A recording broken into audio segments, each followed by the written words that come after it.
Mic check, mic check. What's going on around? Talk to me.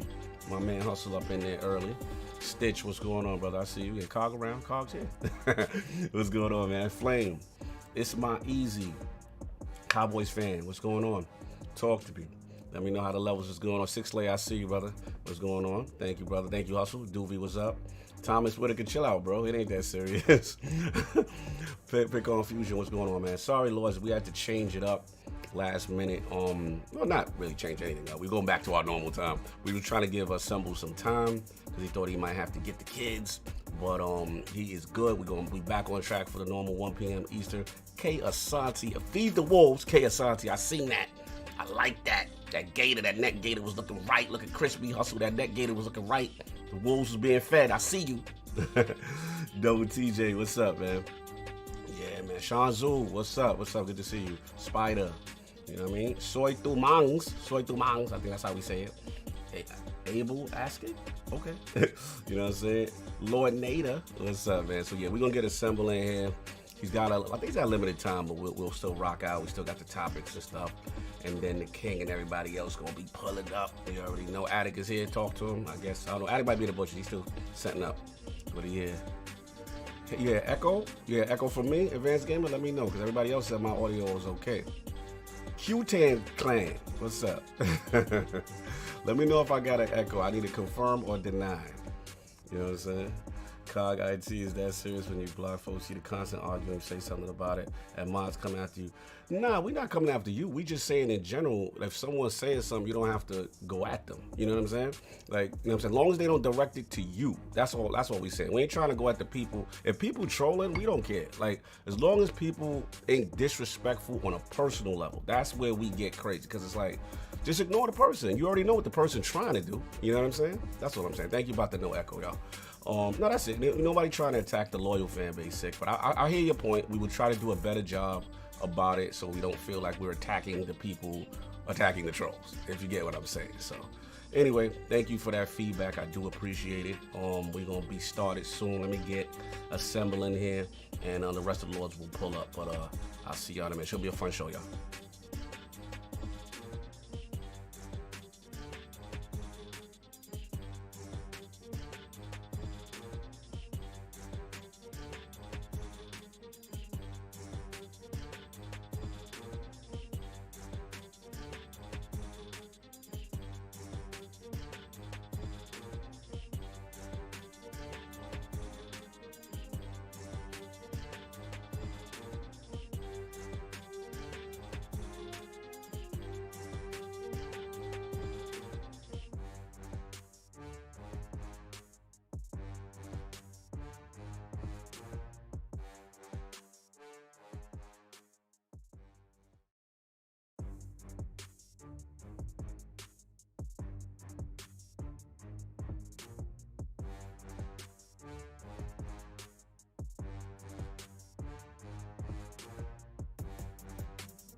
Hear ye, man. Welcome to the show. If you would not mind, go ahead and find yourself a spot, get comfortable, grab a snack, do all that good stuff that we need to do, and we're about to get started. It's not important who I am. What's important is that you are pulling up to the Iron Lords podcast right now as we speak, and I guess I'm here to keep you entertained until it's time to get this show started. So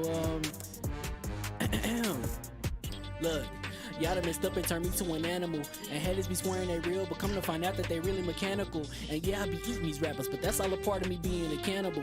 And they say I'm better than money because you can bank on me being accountable. I know a million rappers that don't want to be on a song with me, that's understandable. I kill a beat and they want to compare me to Freddie and Jason. I'd rather be Hannibal. They be like, why use a video game? Just be original. Y'all too dramatical. I know it's random, but I am addicted to flipping the sample and making it flammable. This is that yoga, fire, flame. They think it's arson up in the apartment. They call it department and I get the blame. Still I be running, collecting them rains. You just a target when I'm in the range. I was the hardest to start regardless back when you was messaging people on AIM. Check my vocals. All on Twitter, but I'm anti-social. Love my city, but I'm still bi-coastal. I got... Man, let's switch that up. What is you doing? I want to do Don't stop. Nah, that was dope. I'm just Keep that going. Keep that going. Nah, go ahead. Look, I guess you could say that I'm very spoiled. For them to be your dogs, they ain't very loyal. But I ain't gonna hold you, I ain't here to boil you. You ain't gotta say it, I'm embarrassed for you. Always been a nerd, never been a loser. Making Voltron with a gang of cougars. And I'm going places, better tell a Uber. Cause it's pretty hard to sleep on Freddy Krueger. Whew. Let's do that again.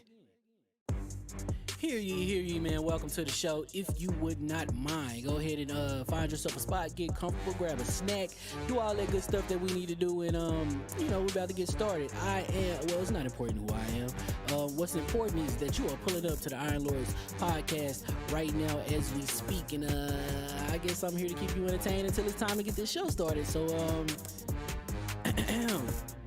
look.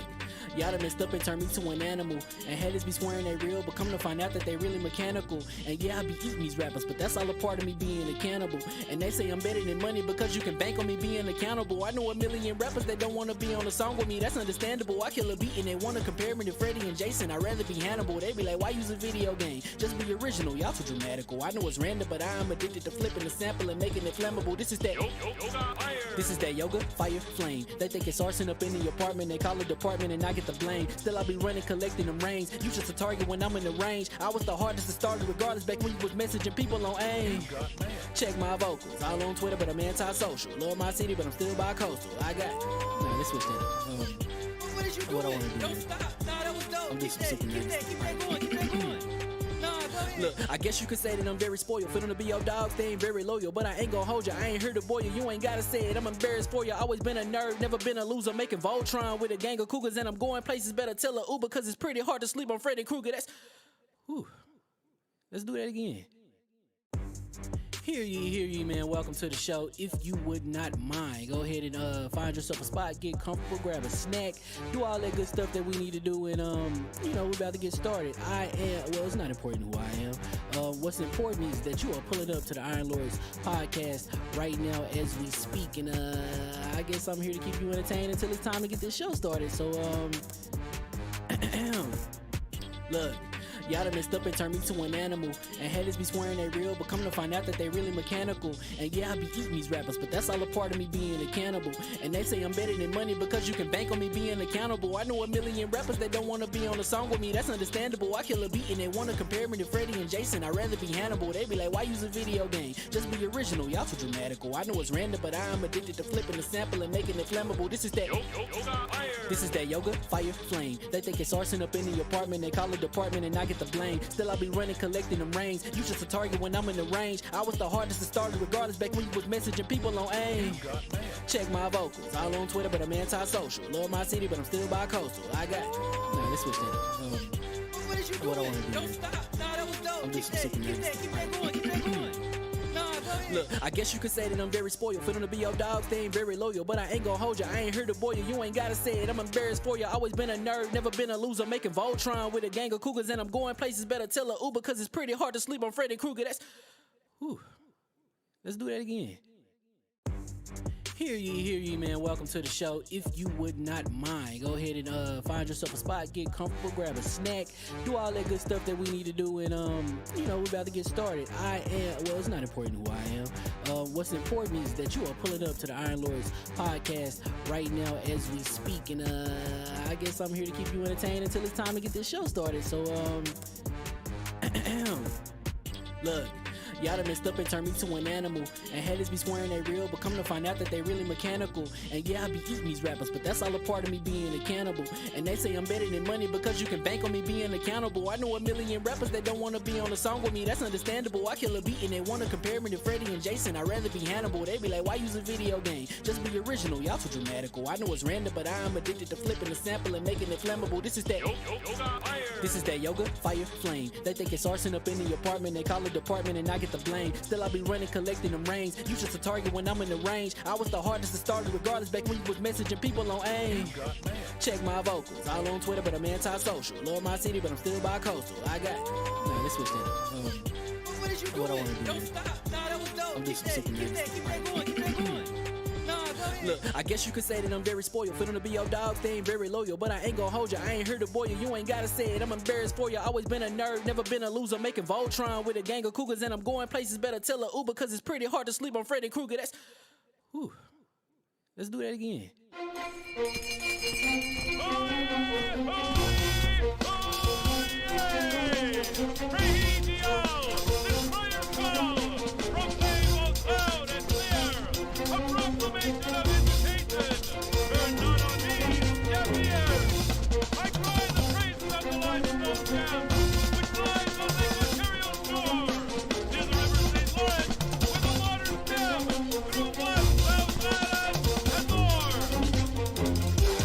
I'ma just chill and watch them and eat snacks in the attic. I wanted to chill with the pack and be like a young wolf, but then they would mistake me for addict. If I can imagine it's cool to give you some advice, then invite your girl to your squadron. Cause if you don't give her that option, you gon' be single player like Sovereign. You gon' get tossed in the bushes by King David. Royalty and not a pretender.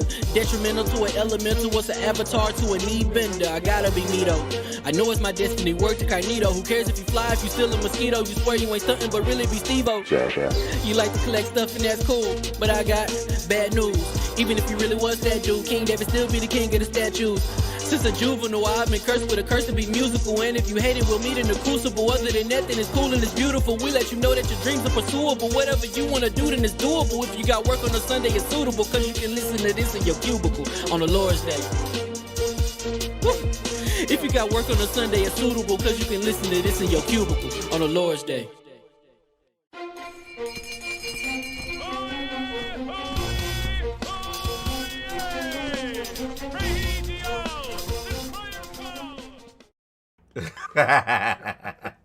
All right, hear ye, and we are live.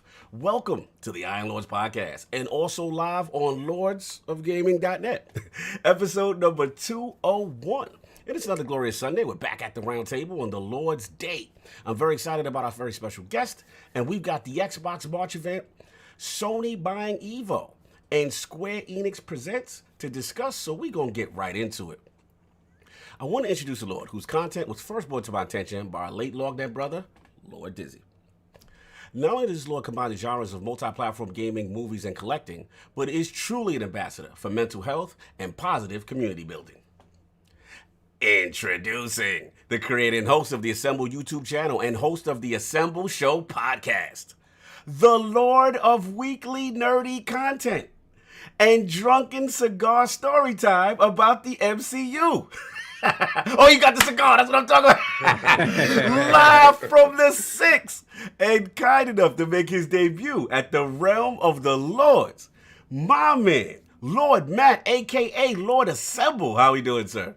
I'm great. Thanks for having me. That is the biggest intro I've ever received on anything. I don't get that when I come home at the end of the day. Honey, I'm home. She's like, do the dishes. Do the dishes, boy.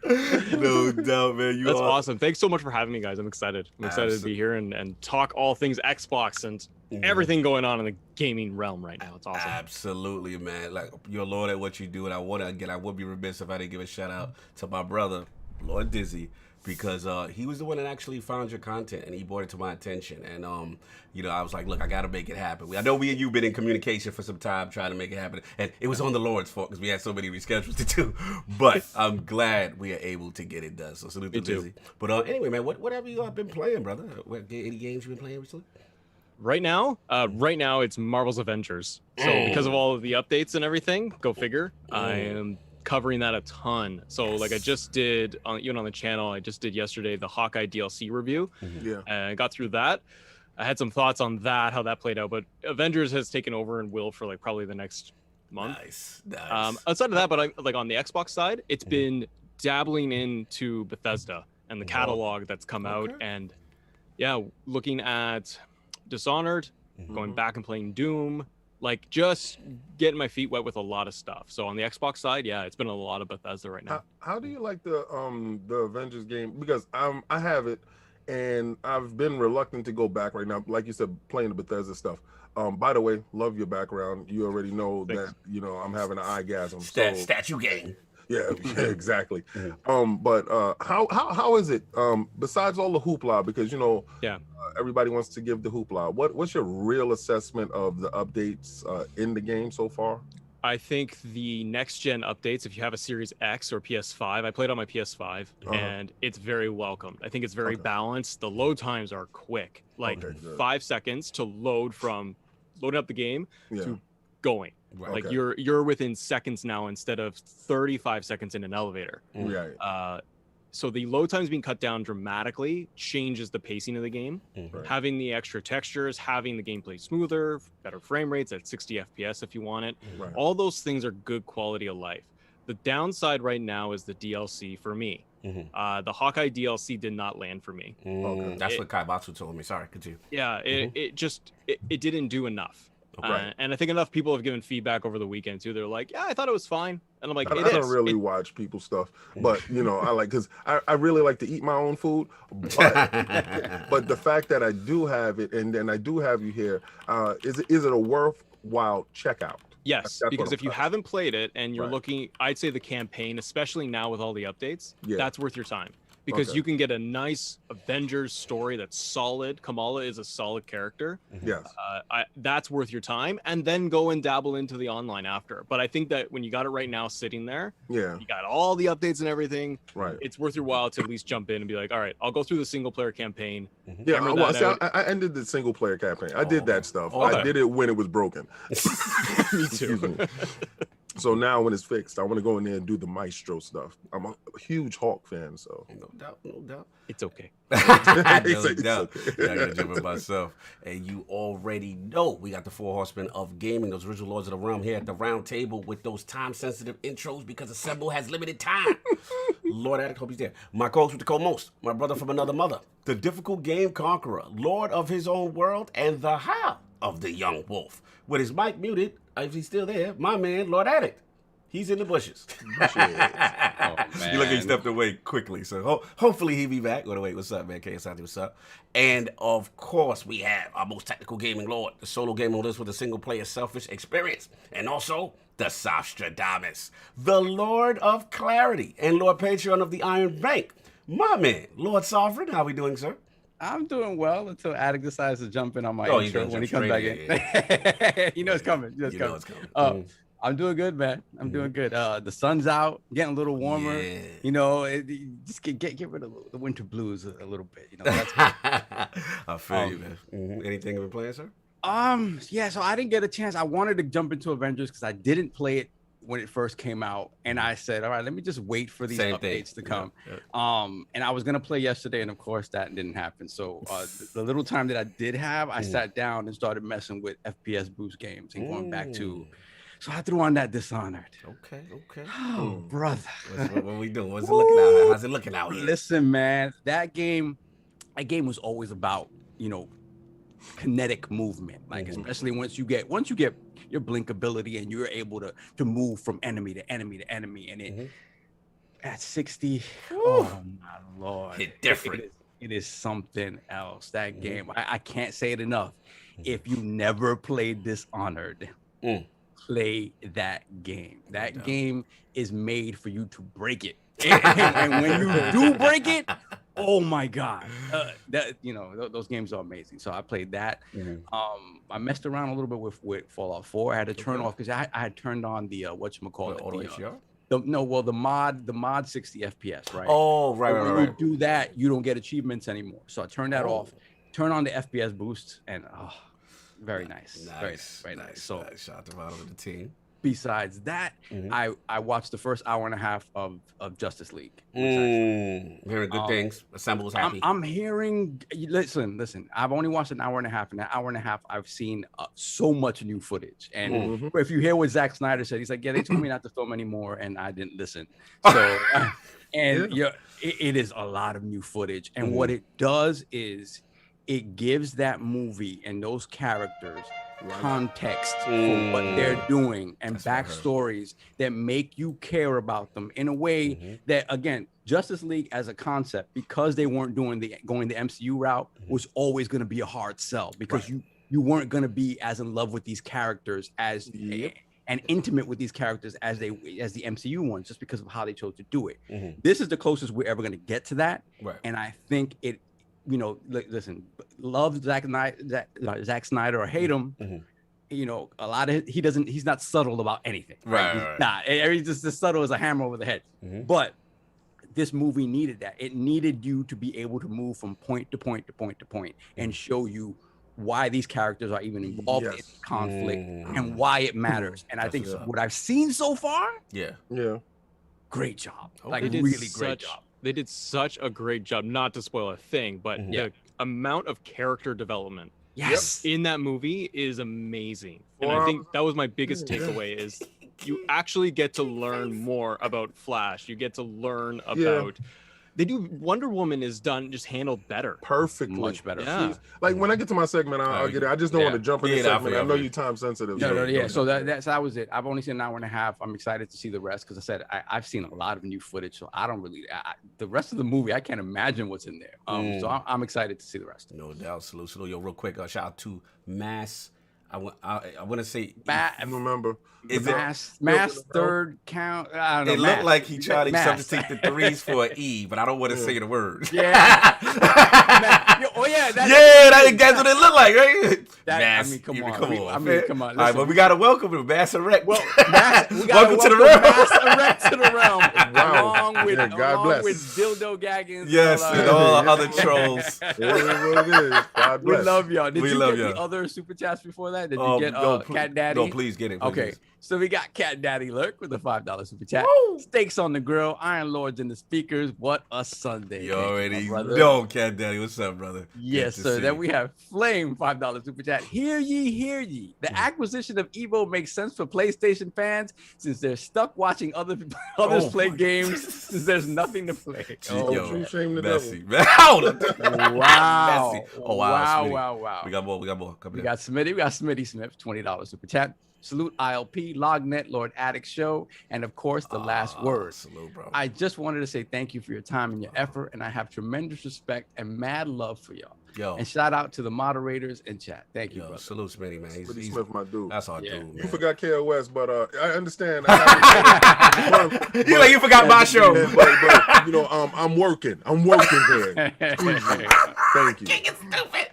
Anyway, that's been it, sir. Yeah, that's been it. No doubt. And of course, we have the incredible Hulk of this, aka the Excess Gamer. Ooh. The prophet of Xbox. King of the statues, who demands nothing less than that premium experience. It is the leader of the Fraud Alert movement. Ooh. Beloved Lord King. How we doing, sir? Y'all ready for next Sunday? This Sunday is crazy. See what Assemble has going on in the background? When he jumped in, I swear, I fanboyed out, geeked out really quickly off air. I love anybody that sits there and take time out and they display. And he has meticulously assembled each cube to tell a story. And I know he was telling a story in his head, and he want that visual to hit you, and it did. And I do appreciate your time and your effort, sir. The comic box, the Spider-Man comic box, Yes. flips. It's two-sided. It's Carnage on the other side. Really? Wow. See, To all change the it up. stuff up here is placeholders because I was tired. Half of the stuff inside these cubes is placeholders. The only ones that aren't placeholders is the Doctor Doom cell. It's not a placeholder. The Kingpin cell. I'm waiting for my XM Daredevil to come in. He's gonna slide on the side of him because I feel Daredevil and Kingpin are more akin than Spider-Man and Agreed. Kingpin. So I have the Hobgoblin in there because he had a role in the Hobgoblin with Spider-Man. Hold on, And that's real my quick. favorite Spider-Man suit. Hold on, real quick, because Smitty Smith wanted to correct his error. He said, "I didn't forget Ken West." $5 super chat. I wanted to give you your own super chat. The Book of X. Oh, Smitty Smith. That's Show my love. man. All right, Yeah, he always shows love. Facts. Okay, so just really quickly, it's time sensitive. Yes. On DCX, I expounded on Justice League's Snyder Cut. You guys know I don't like his views on heroes. I don't like his views on heroes and humanity as a whole. He has a very dark outlook on it, and I understand life things that happen to you in life changes your views on things, and I truly get it. And he wants them grounded in a manner that makes sense to this world. But I don't come from this world how we live it now. I come from the comic book world, and everything is sunshine, rainbows, and you have some bad stuff that go on. Now, I can never go back. I watched the Josh Whedon cut after I watched the Snyder cut. Yeah, I did 8 hours of movies. Yeah, whatever. And I'm going to go back and watch the Snyder cut because it's that damn good. I give it an 8.9. I think he did his thing, and it's that good because he has a clear vision from point A to point B. It's not a Franken movie. Josh Whedon, for both of those individuals, that was a low point because neither one of them got credit, but both of them got blame. Right. You understand? So, and I think WB gets blamed because if Josh Whedon would have had his own Justice League movie, it would have been a better movie, and we got Zack Snyder's complete view of the Justice League. Be it this, I thought the character development, like my my co-host here explained, was phenomenal. We didn't get that before. I saw the powers of the superheroes, which was on display. Wonder Woman was done in a manner that was great. That one scene that you had with her was fleshed out and was done perfectly so you can see things better. Now, his overuse of slow motion, people complain about his overuse of slow motion, but I say you're simple stupid. Exactly, right? But for the Flash, you got to do it. For Superman, you have to do it. He let Wonder Woman be herself in that one scene, and you saw how blazingly fast she was. And it was just like, wow, I had to rewind it again because he gave me what I wanted from Wonder Woman. The Flash, he fixed the run. My biggest problem with the Flash was the run. You know what's funny? Kai Batsu hates the run. I heard them talking about it last night. The reason why run is weird. The run in the first one was effeminate, right? And it's not atypical of that character to have that type of run. So now, because he runs straight up, right? So when he's throwing his arms like this, it will put a Flash fan off, right? Zach fixed it, right? And Zach gave more context to him to show that he isn't as experienced as the others. Yeah, absolutely. Right. So now you can say, oh, I get it. He's not just a joke. Batman is Batman. He is the baddest dude in the land.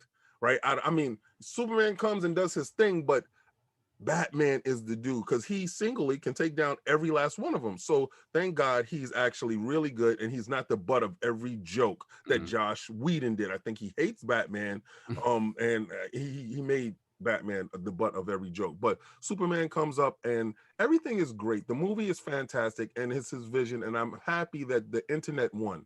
All you guys that fought for this, all you guys that wanted this, all you guys that would not accept that first movie, your voices was heard. This is the games I've been playing. Rage 2. It's Cog, you muted. Sorry. Okay. Rage 2. I can't. It's the most amazing thing I've seen. I'm like, I played it before. I was like, and I went back in and I said, oh my God. I said, this X is crazy. I said, oh, I'm stuck playing it. If you could pull me from Destiny, I'm stuck playing it. Yes, I have every Bethesda game. Yes, I paid for these games. I know you're saying Game Pass stops now. You know, all these games already came out. Listen, my son didn't get a chance to play these games. Right. This stuff that was released is for people that missed out on certain games that didn't have these games, and it's for people that are new. All right, and if you do have these games, they have something for you. It's called boost mode. So all of the haters on the Game Pass, no, stop it. But this Rage 2, please put the field of vision up. Oh my God, the world is so huge, so colorful, so bright, so beautiful. We had boxing yesterday, and I'm playing Destiny. Getting my butt kicked in Trials. I saw you playing Trials last night. I wanted to jump in there. Sinister, can I finish my card? Can I please get to the lighthouse? Yeah, we gotta get. It was a rough night. It was a rough night. Yes. Attic, you back, sir? I just want to make sure. Yeah, I'm back. Oh, okay, cool. I did your intro. What was you playing? Anything good this week besides Outer Worlds? Pretty much just been playing the Outer Worlds like all week. I think because I started a new character. Yeah. Because when I played the original one, like I liked it, but I knew like you know I've been saying it like over and over again. They dropped that 60 frames. 60 baby, like, 60 hit different, yeah.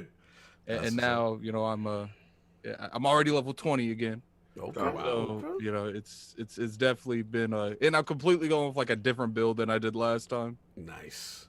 So that's pretty much it, right? Oh, Falcon and Winter Soldier, sorry. Yeah, you know, Snyder's Cut, like the only thing that I can really spoilers, say, because Delilah, she's throwing up the time on us, man. Quick. Don't worry. She like spoilers. Oh my God, I'm muted this segment. You guys are doing the most. No, I didn't say anything. She mad at you. I'm not gonna say anything like that. But like, the only thing I can say is like, I think one of the reasons that you see this movie being a lot more good reception is just because. Like, I'm sure the original director didn't have 4 hours like that. Yeah. That's a lot of time. Like when you don't do stuff efficient like Marvel does, and you want to jump 5 years, 6 years, and you don't want to show this movie to explain this dude and this movie to explain this dude, and you want one movie to explain all the dudes. Like for every hero that you introduce into a random movie. That's like 30 minutes of backstory. Yeah. And they had like 3 of them. No, they did. I mean, to solve point. Like, and it's like I said, like, you know, if you introduce Flash in a different movie, you introduce, well, who else? There was a couple of them. But you get what I'm saying? Like, if they would have had their own movies. Cyborg. Cyborg. You could have took those segments of that backstory out of the Justice League, and you could have replaced it with, you know, substance to the main story, but they couldn't do that. And I think that's the reason that, you know, Zach had more to work with, because he had way more time. Like the original one was like not even 2 hours long. I think this is the only context that we get a movie of this length like that. Like, so I think it's gonna happen more. Time. This Assemble is on limited time. We are doing I'll give you more. Oh, okay. You sure? Okay, because I don't want to get you in trouble. I'm having too much fun. Wait a minute. He said, I don't want to get you in trouble. That means wife problems. Yeah, exactly. I'm trying to save Lord Assemble's marriage. Just let me say this right now. Like, this and then we'll move on. Like, I think we'll see more movies like this kind of length, because like they didn't have to worry about the movies. Like that's one of the reasons, because the movies pressed them. Like we don't want this being 4 hours long. We're trying to show 8 showings in one day. Like, no, I get it. That's what Jeff said. I thought the last thing on Justice League. The Justice League podcast with the Lord is amazing. The one thing that on that point of the timing, and you're right, the theaters. Yes. I think have a lot more control over, like, hey, we got to show this in 8 different showings and all this time. We can't do this time because you put it on HBO. The idea behind time for a movie is irrelevant, because now the viewer can sit there and go, I'll watch an hour and a half. I'll watch 4 hours straight. I'll watch it again. I'll watch 20 minutes. Now you are not beholden to time. So now if they want to do it again based on the success of it, and HBO will go, look, we're making gobs of money. You got to do more. You got to do more. Now a director has to say, I don't need a formula. I could do a 45-minute epilogue. Right. Again, you know, just a little bite size, or I can make a 6-hour miniseries. Yep. So I think it could change the game. I don't see how they don't go back to it and say, We need more. They could have changed those chapters to be individual episodes and made it a miniseries. Exactly, and I think that was a thing. That was a plan, but they were, right. You see it, and when I saw Falcon and the Winter Soldier, and I love Marvel coming out swinging hard. Pause.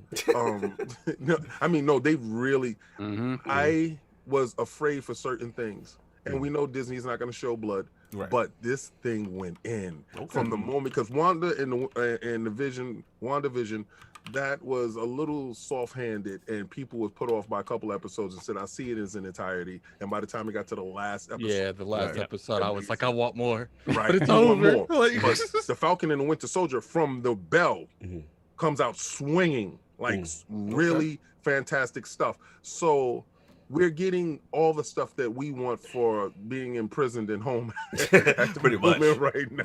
Yeah, but this is great stuff. You can hear in Cog's voice how he's like, "Stop it!" I'm like, all right. No. It's just listen. At that. We could talk about UFC for 40 minutes. No, I'm just saying. I was respecting our guests. So until our guest, I know. So I relaxed myself. But he's in on it. I'm gonna put this out there real quick, Cog. Since everybody's still at home, movie theaters are kind of not a thing yet. We need to revisit Roundtable. R&R with the Lords. We need to do that. Yeah, we need to revisit. Because now we can all do it. Because now we can all do it. No, you're right. Absolutely. R&R will come back, and we spent a lot for the intro. We need to use it. Thank you. So can you get the super chat there? Oh, yes, we have a few.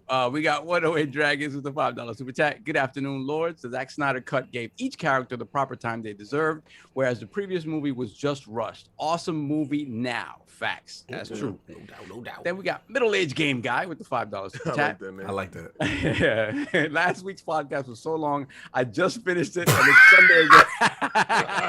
Sunday is the Lord's Day. You guys are all incredible. Thank you, sir. Thank you. We got the Snyder Cut podcast. No doubt. Then we have Fandom Kraken, $2 super chat. Hashtag restore the Snyderverse. Yeah, I wanted to see that happen. Are we sure that's not Luca in disguise? Yeah, it could be. Could be. Then we have Rob C with the $20 super chat, showing some love. Thanks, Lords, for making my Sunday. Thank you, sir. Appreciate it. Then we got K Asante, $5 super chat. Salute to the Lords. I'm a Marvel zombie, but I gotta say I love the Snyder cut. The Justice League only cut all of the. Well, he had to shave him on his spelling. Only cut all the POC watch back to back. It's blatant. If you do watch them back to back, it is sort of night and day. Yeah.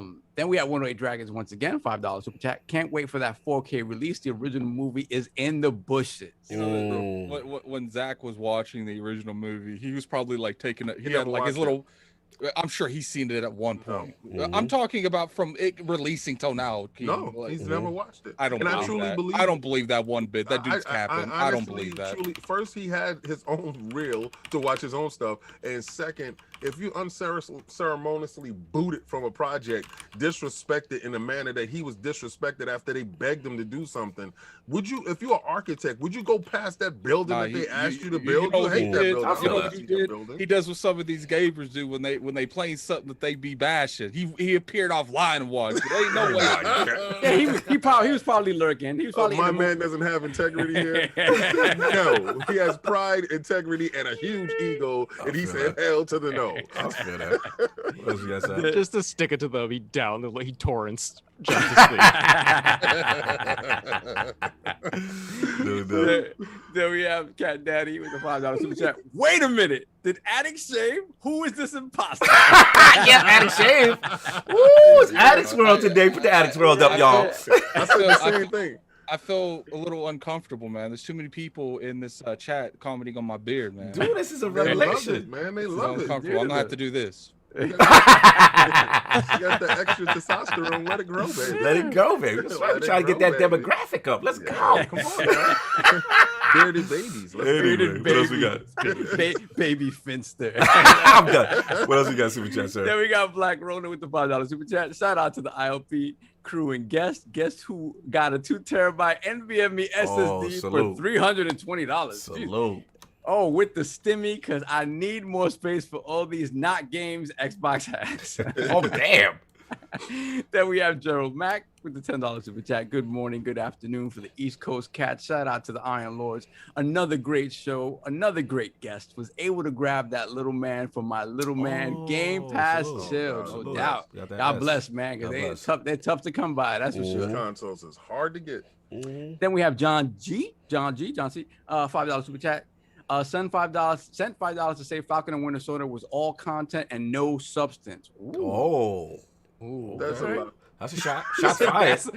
Shots fired. How do you say your opinion is a lie? Yeah. Your opinion. Yo, you know what it is? And just time. We gotta get going. It's 1:30, bro. So angry. He's so mad. I'm gonna respect your $5 and say this. Jesus. Sure. Sure, sir. Sure. King, I'm downloading Rage 2 right now.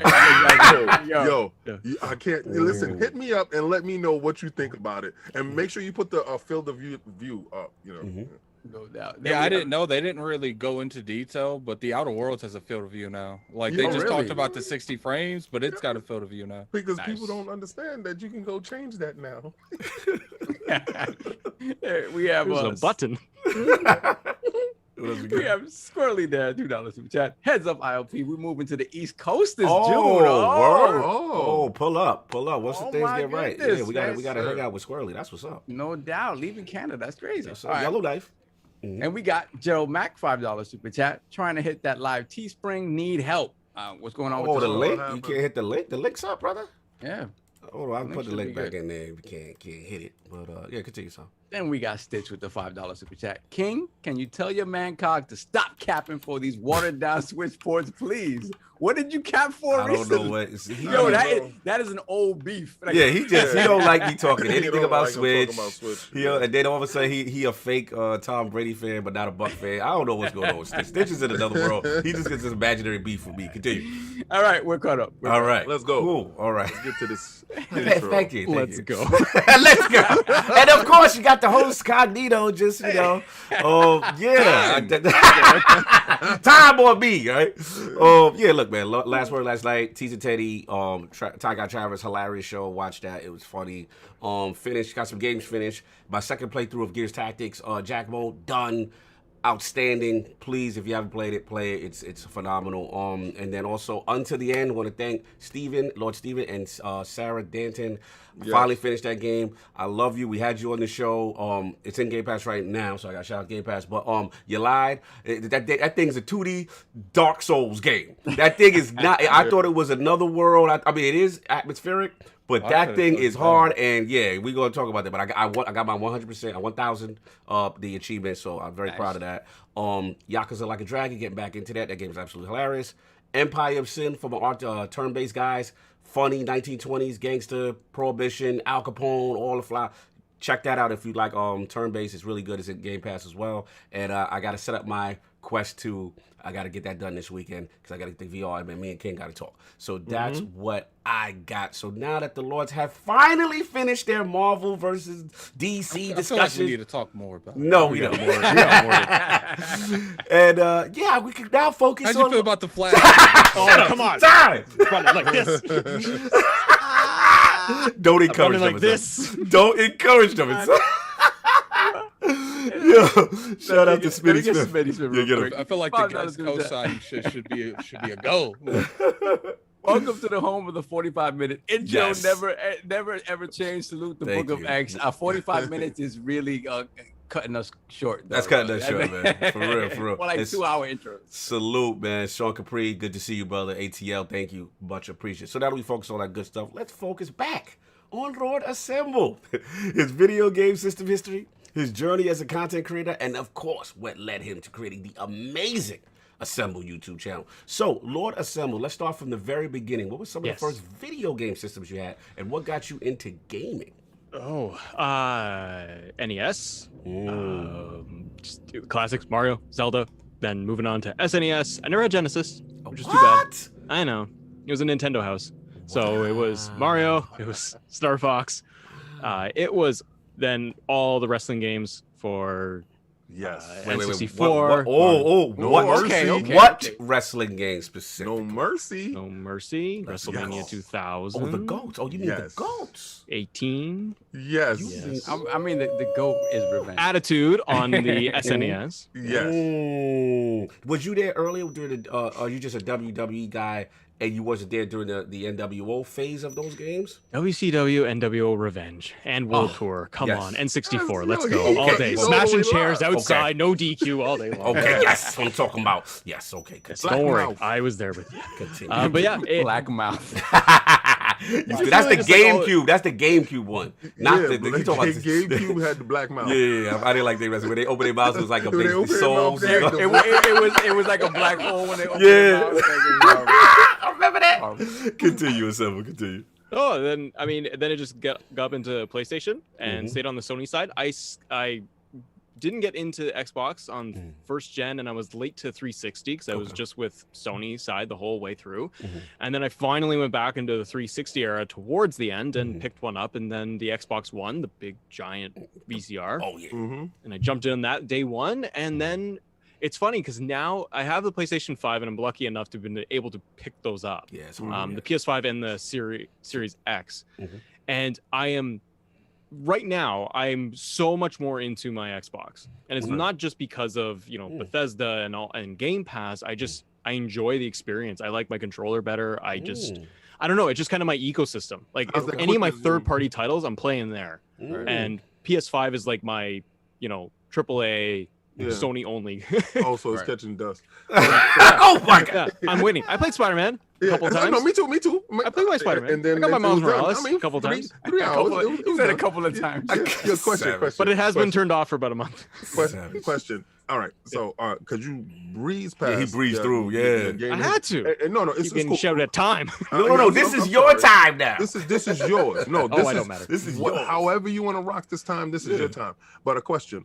All right. So I know these consoles, these current generation consoles we have now, you have purchased them at launch. Yes. Now, what is your launch type history with your previous consoles? Because like earlier PlayStation, people think this is a new thing. Yeah. Like oh, we can't find consoles, and oh, it was hard to get. Were you a part of any launch parties or waiting on lines? Because we didn't get tickets back in the days. We just had to risk our lives. Yep, facts. And be out there, get outside. So, Yeah. question, Last gen for PS4, I waited outside. It was the night of launch. So I drove around to EB Games, looked at the lineup, went, nope. Then I went to Walmart, where I'm like, okay, there's like the secluded Walmart, like there's nobody out there. Like, the locals are there. That's it. Yeah. I go out and I drove in and I got to like the front door and I was like, she's like, you looking for PlayStation? I was like, yeah. She goes, nah, we're at capacity. 90 people, done. Forget it. You can't come in the door. And I said, okay. I go home. I go to bed. I tell my wife I need to go get coffee at 6 a.m. And then I drive to, at the time, and outside of Toronto where I am, we had Target. Target was in Canada for like a year and a half. Why are you talking? Yeah, and then it failed and it bounced. Oh, okay, I got you. Continue. So we had Target. So I went to the Target. I was like, it was the only Target in the area. I'm like, let's see. I stood in line, and crap you not, there was me and some other like 12-year-old. Oh, that was it. Out. That was it. Wow. And I asked the guy, I was like, hey, do you have any? And he's like, yeah, we've got like 50 to 100. Nice. Oh, you had the gold mine spot. Yeah, nobody knew. There's like 12 people waiting, so that was the Y'all extent really don't of like waiting Target in in line Canada, for a huh? console. They like Walmart better. Yeah, they don't like Target in Canada. Jay, what's going on in the 6, man? Otherwise, it was all I just waited, and I don't remember. Yeah, EB for the PS3. I went to EB Games maybe a couple of weeks after it launched for the PS3, and I was able to walk in and get the console. So, yeah, on those sides, anyways, I didn't have much of the shortage, but I wasn't day one. Okay. Gotta get it. Okay. Until most recent. Fair enough. Yeah, man, tremendous history with that. And just real quick, were you a handheld guy? Though I'm trying to bring the handhelds back. Was it any handhelds? Any Game Boys snuck in there? I mean, Game Boy. Okay, sure. okay. Tetris. I'll play Tetris and Mega Man. Oh, see, Attic left as soon as you said Tetris. Continue. Yeah, he doesn't Tetris understand Effect, it. by the way, is amazing. Amazing It's game. amazing. Yes. But yeah, Game Boy was probably my only exposure there until now with the Switch. And I think I had a Game Gear at some point. I remember getting one. Okay. Or just had one. And It last was question. I'm sorry. Is there? No. No, I was gonna say last question back because you said it was a Nintendo household, right? Yes. So my question was there any friends that had Genesis, or what? Like, what? Yeah. Was you aware? Like, what was going on? Yeah, I mean, everybody has that. You're like, you got one, and you go to your buddy's house to go play the other one. So Gotcha. all my buddy, that's how it was. It was we had Mario Kart and Mario World and everything, and then I go over to my buddy's place to do all the Genesis games, and I'd be sitting there playing Mortal Kombat for the most part. Side. And then same thing when I got into Sony and to PlayStation, all my buddies had Xbox. So my exposure to Halo 1, going local LAN party where they're hooking up dual Xbox OG Xboxes. Yes. That was my exposure to Halo until I got my 360, and I was like, then I went back and played a bit more. But I remember going to Blockbuster when I was a kid. I remember going to Blockbuster, and you could rent the consoles out. Little boys. Yes. You could rent your consoles for 2 days and big deposits, and it was terrifying. You're walking out with this rented box. Yep. And I rented the original Xbox and played Halo. And what's the racing game? That Project Gotham Racing. Yes. So I played those all weekend long and then returned it. Nice. Salute, man. That's beautiful. Back to the days, man, when you can rent those systems, man. Missed those. Miss those Blockbuster days. was popping. Yes, it was. I got a huge reference thing. for that later. No doubt. Real quick, I want to shout out the anonymous one. I'll say the super chat. I know we missed a couple, but Gerald Mack, thank you. He probably got that snapback. I saw you, so the anonymous hat purchase was you. God bless. Yes, so I'm going to get those super chats before then we move on to the next thing. We got Lord Mordecai with the £5 super chat. Time. Come on, guys. Cog needs to finish these intros. Thank you, sir. Thank you, sir. Just trying to host. That's all I was trying to do.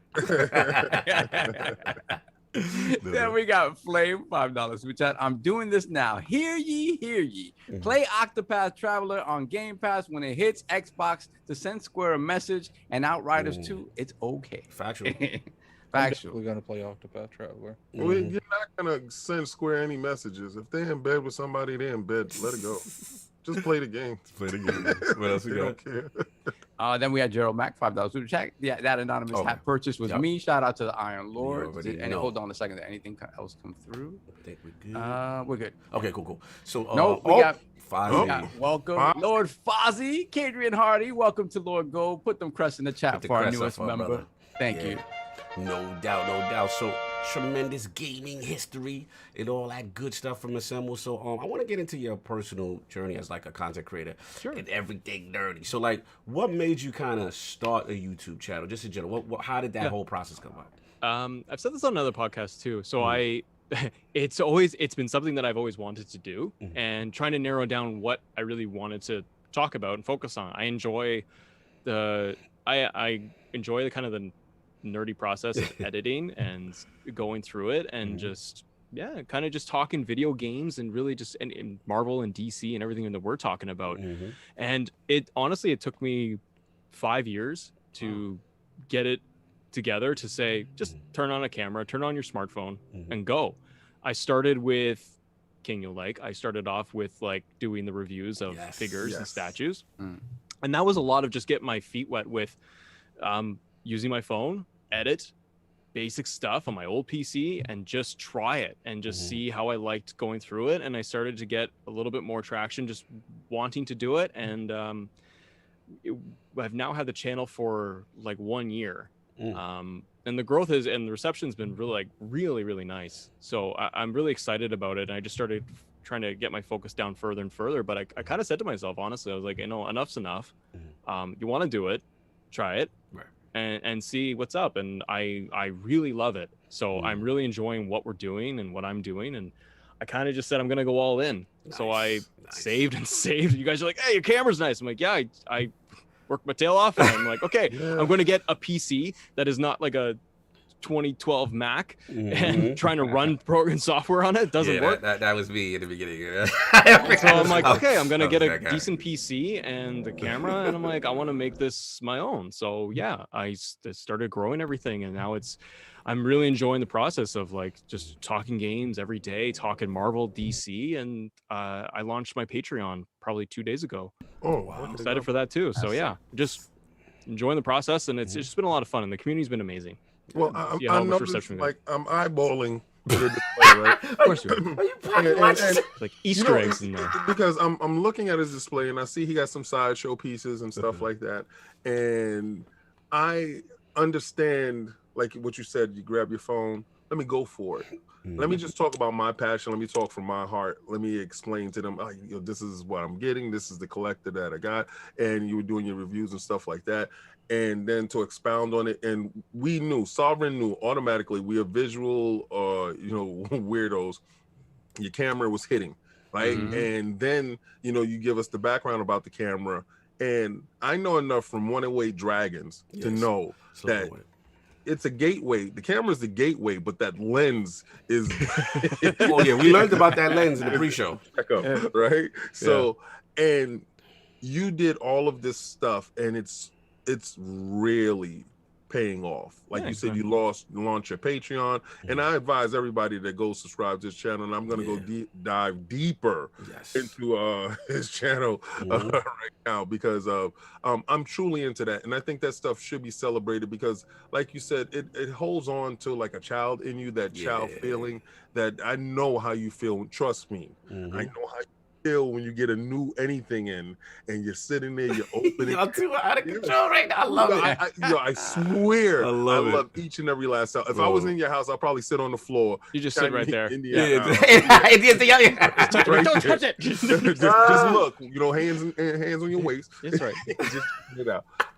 But thank you, sir. I do appreciate your passion, and it's come through on camera. Yeah, that really came through. From Canada to US, it's here. Oh yeah, salute. We just don't tell the wife about some of the purchases. I know that. We know. Listen, this right here. Yeah, I didn't say anything. I got at Christmas time.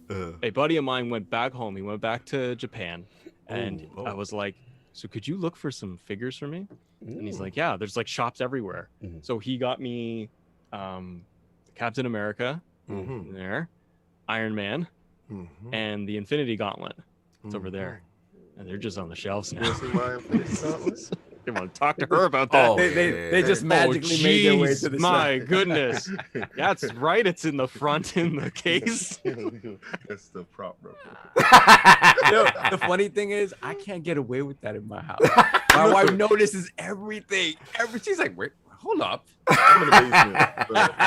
Yeah, I'm in the basement, so everything just upstairs, comes man. in through the door, and I'm just like.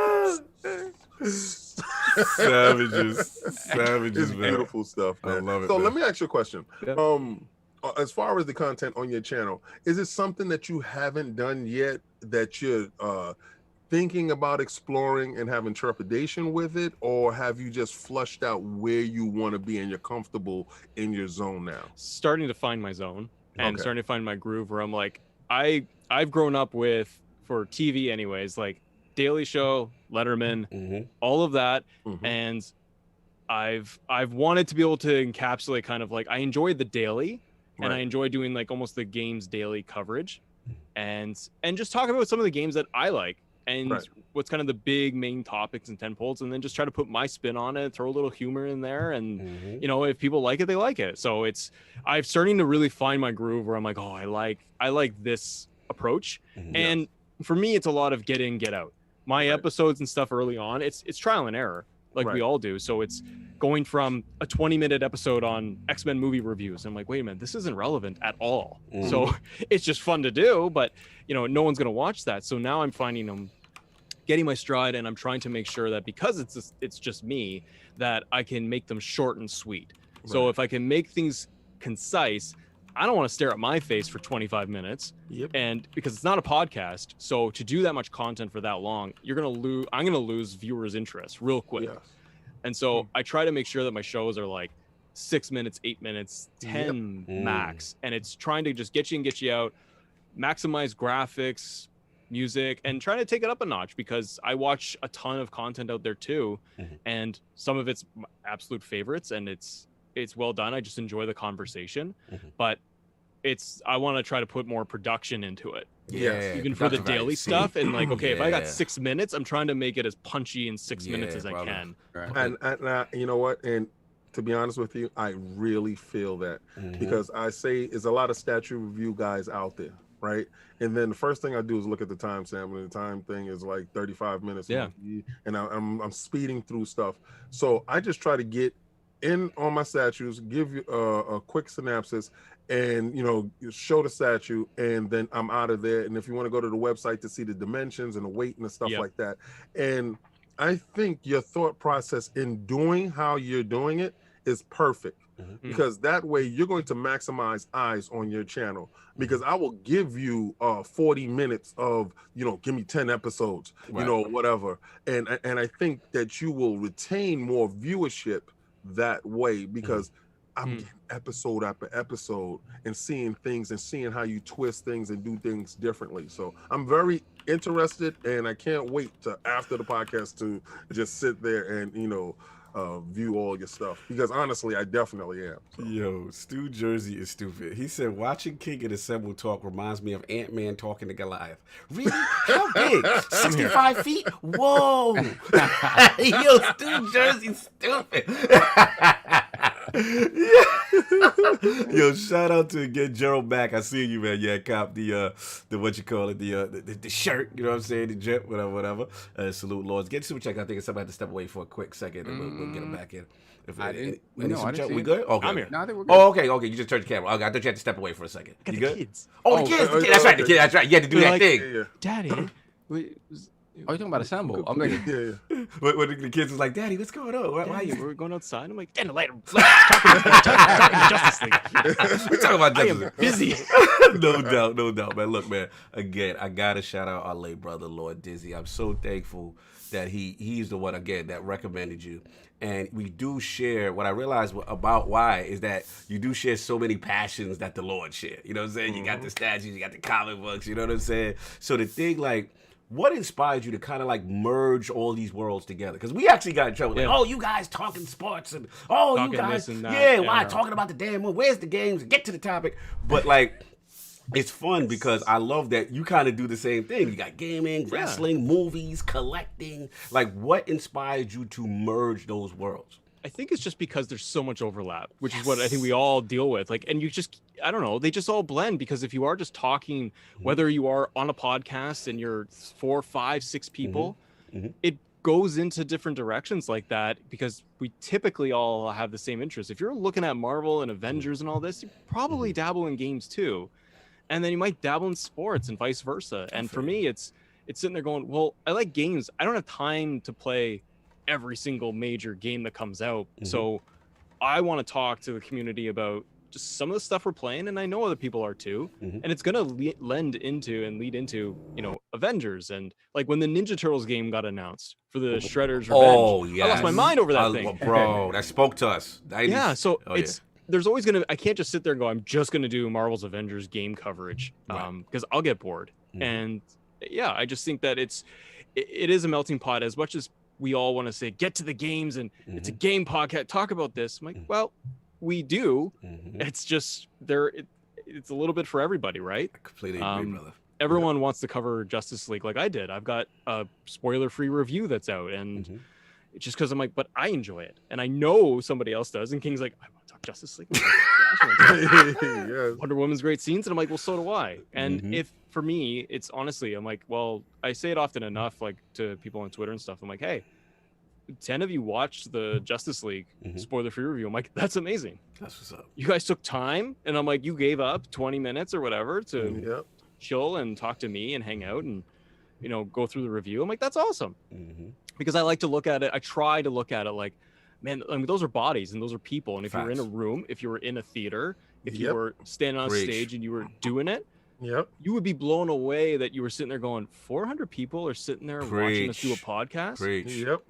So when I sit there and go, I got a Justice League review with whatever 40 people that have seen it, I'm like, geez. Thank you. No, absolutely. Completely agree. I mean, King and Sav, we know, what I'm saying, like just starting out, and you're appreciative. You're appreciative that people, come in to actually, hear your take and your perspective on those things. And again, shout out to you for just, again, merging those worlds, because again, we appreciate it. You know what I'm saying? Like, again, you made a great point about overlap. Right? Yeah. A lot of this is melded. Even when we talk UFC boxing, there's UFC boxing games. It comes out, you know what I'm saying? Well, boxing has been a while, but there was. Fight Night, remember Fight Night. You know what I'm saying? But like it's cool to see. And also 2 questions in relate to that. Let's I noticed you do some 90s cartoons, a little X-Men joint, you know what I'm saying? And you look at that, bro. and wrestling. I saw the wrestling. Man. I think Saul might appreciate that. Like, they still talking about events and things of that nature? You still going on with that, or you kind of slowed down with that? I slowed that down a little bit, and it's only a lot of it's just due to time. Yeah. Because it's funny enough, because when I started other channel, and then I subsequently deleted the whole thing and started from scratch, the whole thing was all just wrestling podcast and YouTube show, and I just dumped it because one, it was too time consuming of daily, and I'm like, if I wanted to really invest in it, then I'm gonna go all the way, and I couldn't give that. I'm like, okay, I like being more of a fan, and even now I enjoy talking about the news and rumors and the pay-per-views and everything, and I still want to do that, and I might just scale back and go, all right, I'm gonna go with just more of the pay-per-views, and maybe just do recaps on that, and I might just go in that direction. But for now, and I'm like, and it's also looking at it going, well, what's making me happy on the channel? What am I enjoying doing the most? And what are people gravitating towards the most? So it's understanding the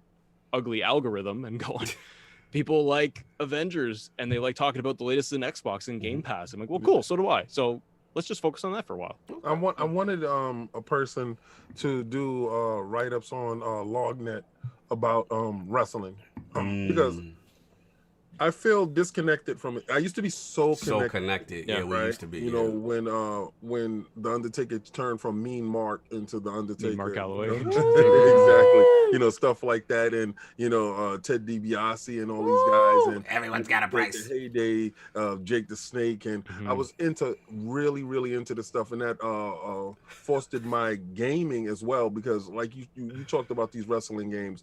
We were playing the characters that we saw on TV, and we loved these guys, and we were doing things that we were hoping that we can do, you know. And I got a chance to go to a couple of pay-per-views. So that stuff is fantastic. I want somebody to help connect me back to this generation, you know. So because I go to LogNet and I read reviews when you know, people put stuff out. And I was talking to Dizzy about that before, you know, God bless it. So and I'm like, you know, I really want a wrestling dude, because I'm so disconnected. And I told Cog is like, so you're talking about that, and please do it. Like, and by the way, Lord gave me that has a position open for you if you're ever interested. It's what King is saying. It's what King is really saying. You know, like I'm poaching like we're hell. We're poaching. We're shooting our shot. Yes, sir. Fine, I'll do it. Fine. I'll call you out on the show too. I'll be like, all right, King, this is. I'll do the whole intro. And it's just you, and I'll have just a still frame of your. Thank you. I appreciate it. I got a question, because it's been bothering the hell out of me. Yeah, let's go. If you had to pick one baby, there's a fire. It's a fire. All right. You know, like any baby in the No, I'm world, talking or about just the like my actual children? No, statues. The statues. Oh, statue babies. Which is the one you Yes. grabbing? Which one? Oh, the real ones. The one- resin babies. Yeah. Which one are you running? Nah, so he got some statues. Which one are you running out of here with? Ooh, tough. There's two, but Mhm. the one is going to be Spider-Man because my wife got me that one. So Oh, okay. that's I my am Infinity Spider-Man. War Spider-Man. Love Yes, him. sir.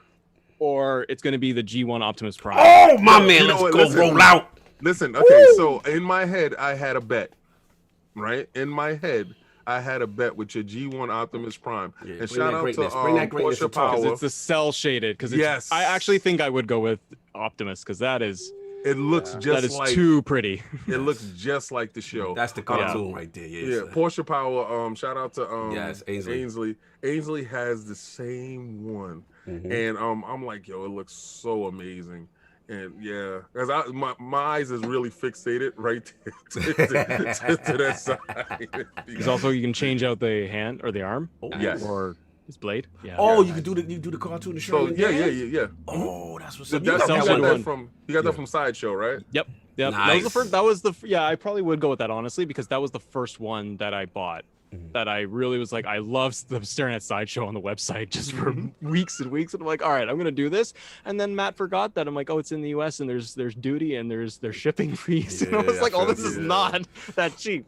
So but I absolutely love that thing. I geeked out so hard. I'm like, that is the first statue that I've owned that it meant a lot. And yeah, I was like, yeah, I'll go with Optimus Prime. Salute. Shout out to Addict. Did you change your profile name? Did we talk about Justice League here? What did you change? You a savage. And that's what I will be until something else happens. I can't. That Right really now, affected we you. talk about Justice League. It really, dog. I didn't get a chance to talk to you about it. It really affected you. That's Savage. nice. It doesn't matter. My name's We Talk About Justice League. Anyway, so look, man.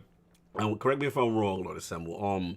In real life, you actually have some experience as far as from a corporate standpoint of kind of assisting people with what I think is really cool with mental health, depression and anxiety issues. So so I've done corporate training for over 10 years, and as a trainer facilitator, it's the the on stage piece, right? So I've done big stuff and several hundred people in a theater doing a couple hours of stuff and daily. So but a lot of the stuff that I did do was there's the corporate sales side and corporate training side, but I also got into with some other companies on the mental health side and dealing with anxiety and depression and strategies and ways to cope with it. And no, I am not legally certified to give that advice, but it was a lot of just, here's the daily stuff. Here, trying to relate and connect the dots of like everything that we all deal with, from getting up in the morning and having barriers or feeling down, and or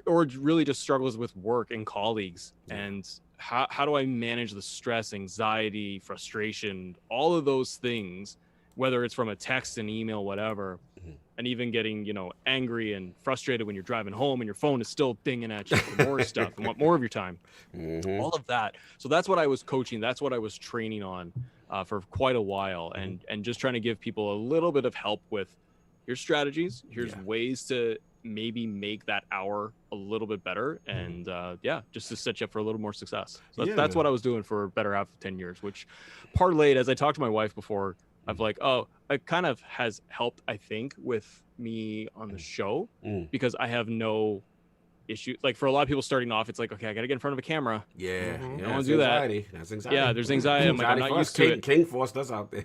It took I was us a so while. tired of them. Yeah, it takes time. I was they were fighting me tooth and nail, hard, and I'm like, listen. Fighting you. I'm still fighting you. He said it ain't over. It's not over. It's not over. Every chance he has. But I'm like, people connect with you on a different level, instead of, because I was so sick and tired of going to people's channels, seeing a stupid little avatar beeping, like, like he's talking now, his avatar is booba bapa booba Boopa bapa, boopa bapa. Okay. It reminds me of the Peanuts gang. The parents. Yo, you. So I'm like, I don't want to hear you. I don't, and a level of emotion that you can get. This is how we are as humans. We want to see what's going on, we know if somebody's being shiesty or being real. We want to read this. If we cannot read this, then I don't need to be here. So if your avatar is your main thing, goodbye. I don't care about your content. I don't care about anything about it. But seeing your background, seeing you emote, that brings life to it. That makes me stay. You make me facts. No fact. It's listen, shout out to King, because he, like I said, we were kicking and scratching. It was a process for us. You know what I'm saying? I don't need to be showing my face to these people. Yeah, and it's not for everybody, right? Like, it is a process, and it's hard. So at least for me, I was like, okay, I have no problems of hit play, go, and just spit it off and spout it out. And even for content, people have asked me before, they're like, so how much is your scripting, and like, what's the process for it, for like shooting an episode? I'm like, bullet points on my phone. Like, I literally would be like, what's the heading of the article? And I'm like, okay, bullet go. Points. Yep, that's me. So it's at most it's topic 1, 2, and 3. It could be like, it's the Bethesda deal. Look at the games, got them up, like, go. And let's just talk for 6 minutes. So realness. At the end of the day, the reason I didn't have to show my face is because my avatar's a sexy beast anyway. Oh my god! Turn your camera off. My avatar. You know what's funny? When they were first doing these avatars things, I was so against being the one I am. I was like, man, that's the one that like eats a lot and stuff. Like, I have like diseases on my avatar and stuff. He's like, you pick the. Oh, you talking about the pestilence? I'm just saying this, right? Because I give you a fraud alert. Because I only say it because when you got a haircut right now. Oh, bruh. You could have fraud alert me all you want. I gotta care for the. You made people figure, is that at it? Who stole at it? Because they care about your beard. Exactly. You know, they wouldn't care about your beard if it's just your avatar because they don't care. They don't care. Your avatar is a cartoon. You know what? If my avatar was there, it wouldn't matter. It's like I want you to visualize me as that avatar. No, that's disgusting. Anyway, moving on. But Yeah, I wanted to shout out Assemble with that because I think that's really cool. You know what you do in mental health and the inclusion in your channel, because I do think that is a big thing with us as gamers now. And there's a lot of gamers that, you know, I think we go through it and they utilize podcasts as that outlet to connect, right? You know, we're talking about cameras, we're talking about all this stuff, but a lot of it, again, we're grateful for everyone here. That expensive camera, man, we might have to really sit back and evaluate. Oh yeah, we're gonna talk about that. That camera looks too crispy. He clean out here. He clean. So yeah, man, I wanted to salute you because again, you don't see that, and for sure, dope.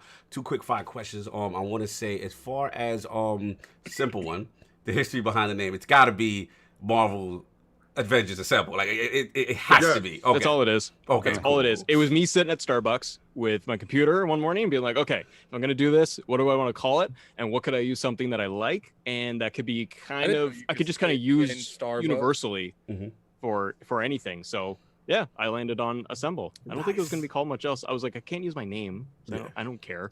So I wanted to use something. I'm like, oh, people know what that's from, and I'm like, okay, cool. Then it just kind of works. I think. Love it. And it's gonna be a bonus round because we do our normal top 5s, but we got to do a bonus round, special one for Lord Assemble. So I need the top 5 comic book movies, either MCU or DC, of all time. Your top 5. Let's go.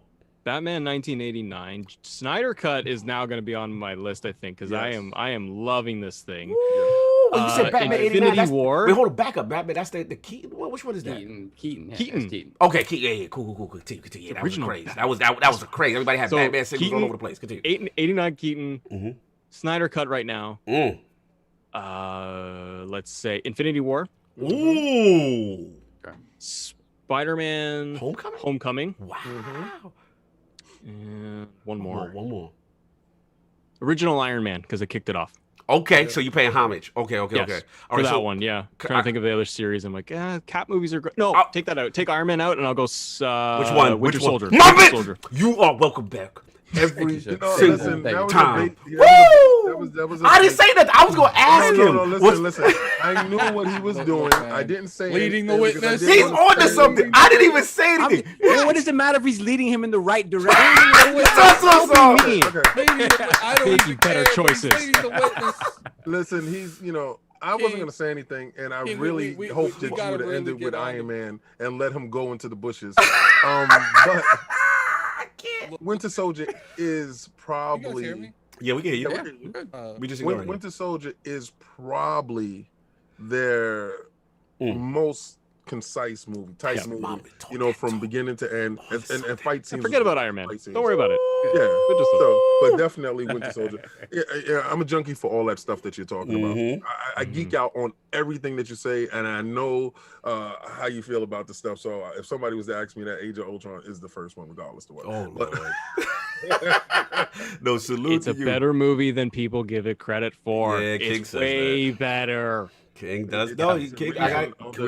We need the Snyder cut of we need the Snyder cut of Age of Ultron. It is no Snyder cut. King ain't like that. Anyway, back to Assemble. Yo, strong movie. I had to do that for you because it's something we do. We used to do R&R and all this stuff when the world was not COVID ready. But yeah, salute. Tremendous list. Now, games. Yes. Top 5 video games or franchises of all time. I know 2 of them. You better pick 2 that I think I know of yours. All right. Leading the witness. I'm leading. Angry. I think I know 2. All time, I would say WWF No Mercy. Got it. Yes. MLB The Show as a franchise. Oh, yeah, welcome to Xbox, bro. Solve is your best friend forever now.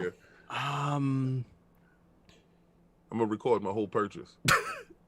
Probably Call of Duty as a franchise because it's just that junk food game that I'm like, I will go sit down and I will do 10 rounds of team deathmatch and I'm just happy. I'm content. I feel you.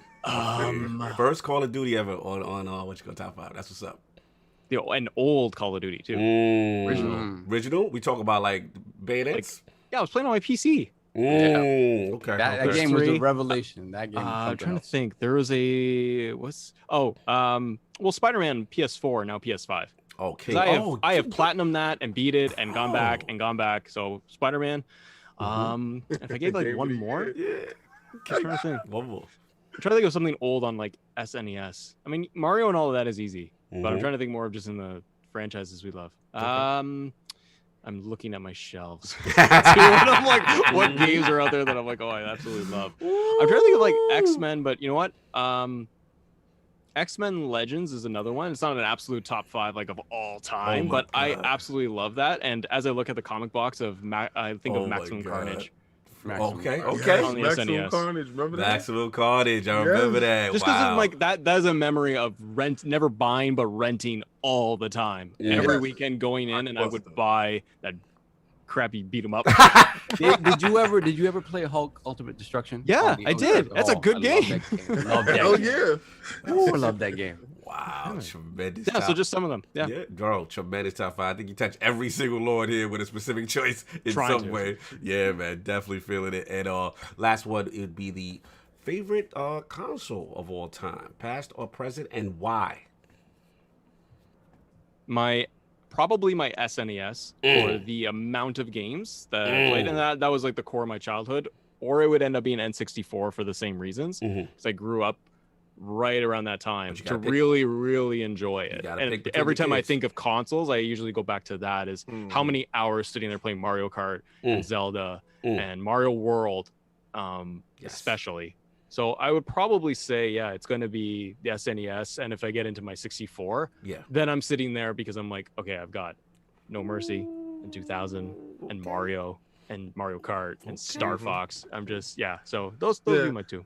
I like the 64 too because it had that expansion bay for the memory. And then Rumble Pack. Rumble Pack. Star Fox. You slam it into the bottom. I remember. Back it into the giant weirdo controller. I remember when that expansion pack came out because my dad got me Majora's Mask and that was one of the first games they used it. Yeah. And I remember like thinking if my mom would have bought this, I never would have got that expansion pack. She never would have known. Like, it would have just been left in the store. I would have just put it in there thinking my N64 broke, and I was like, she broke it. She gave me a bad copy of it. It didn't work without it, right? Or was it tried because I had it? Like.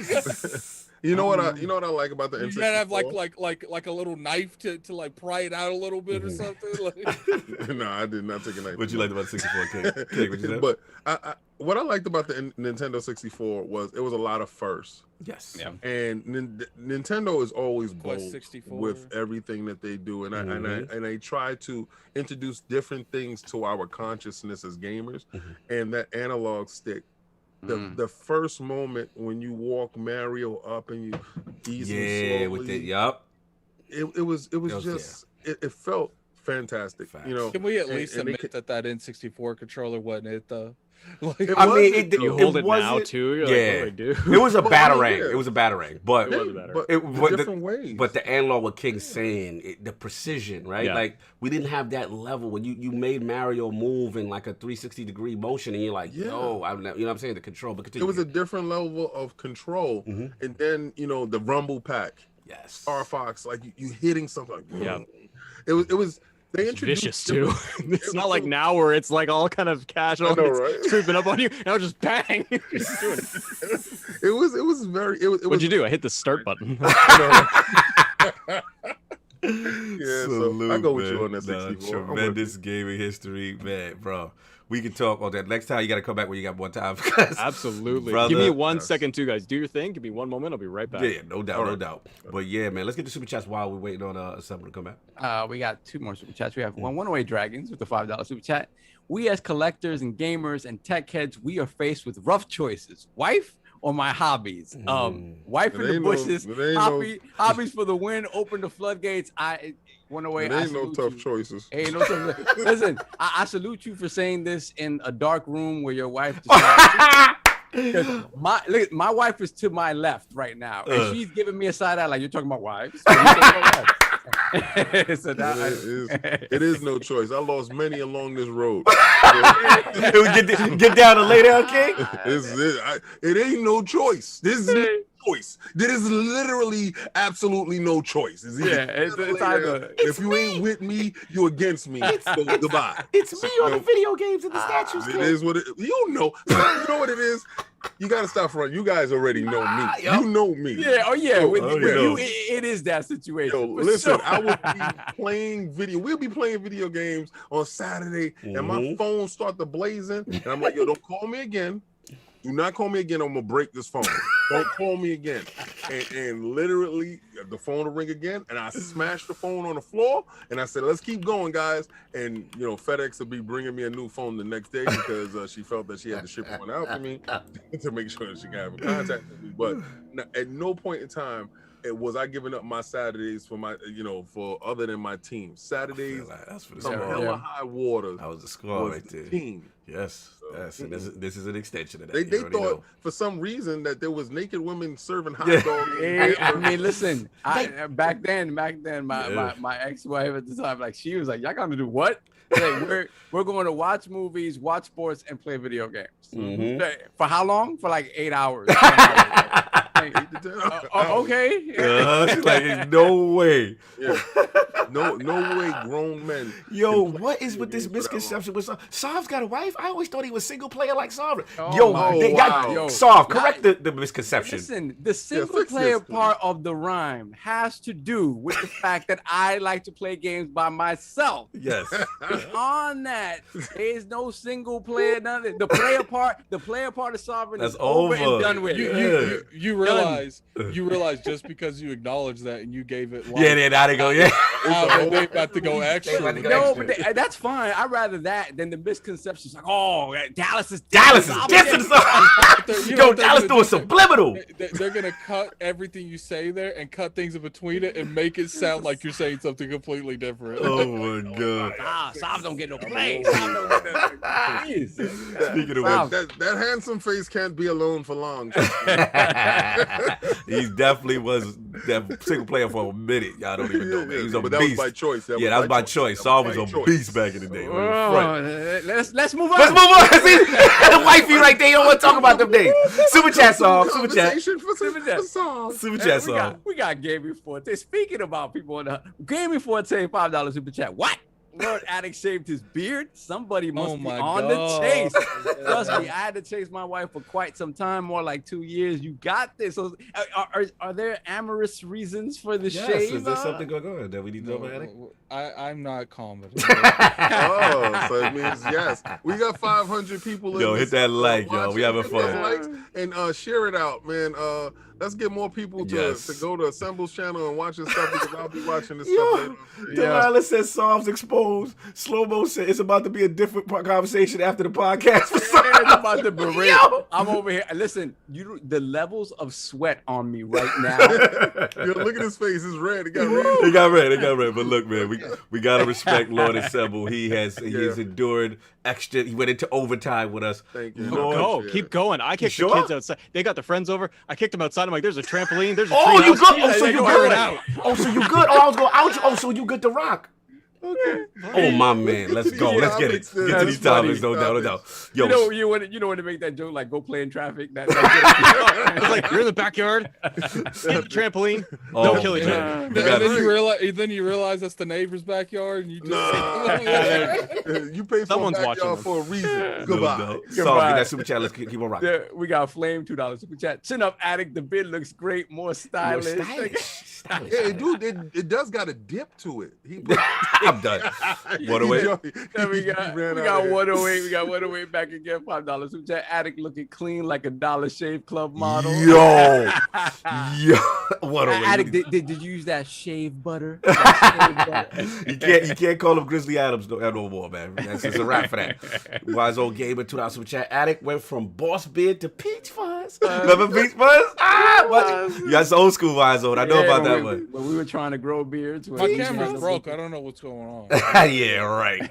Anyway, moving along. Let's get into these topics. Last week's poll, LordCognito poll is up. The results are in. The people have spoken to the question regarding Phil Spencer clarifying Bethesda games exclusive to platforms where Xbox Game Pass exists. Which games do you feel are multi-plat, contractual obligations, or exceptions to the rule?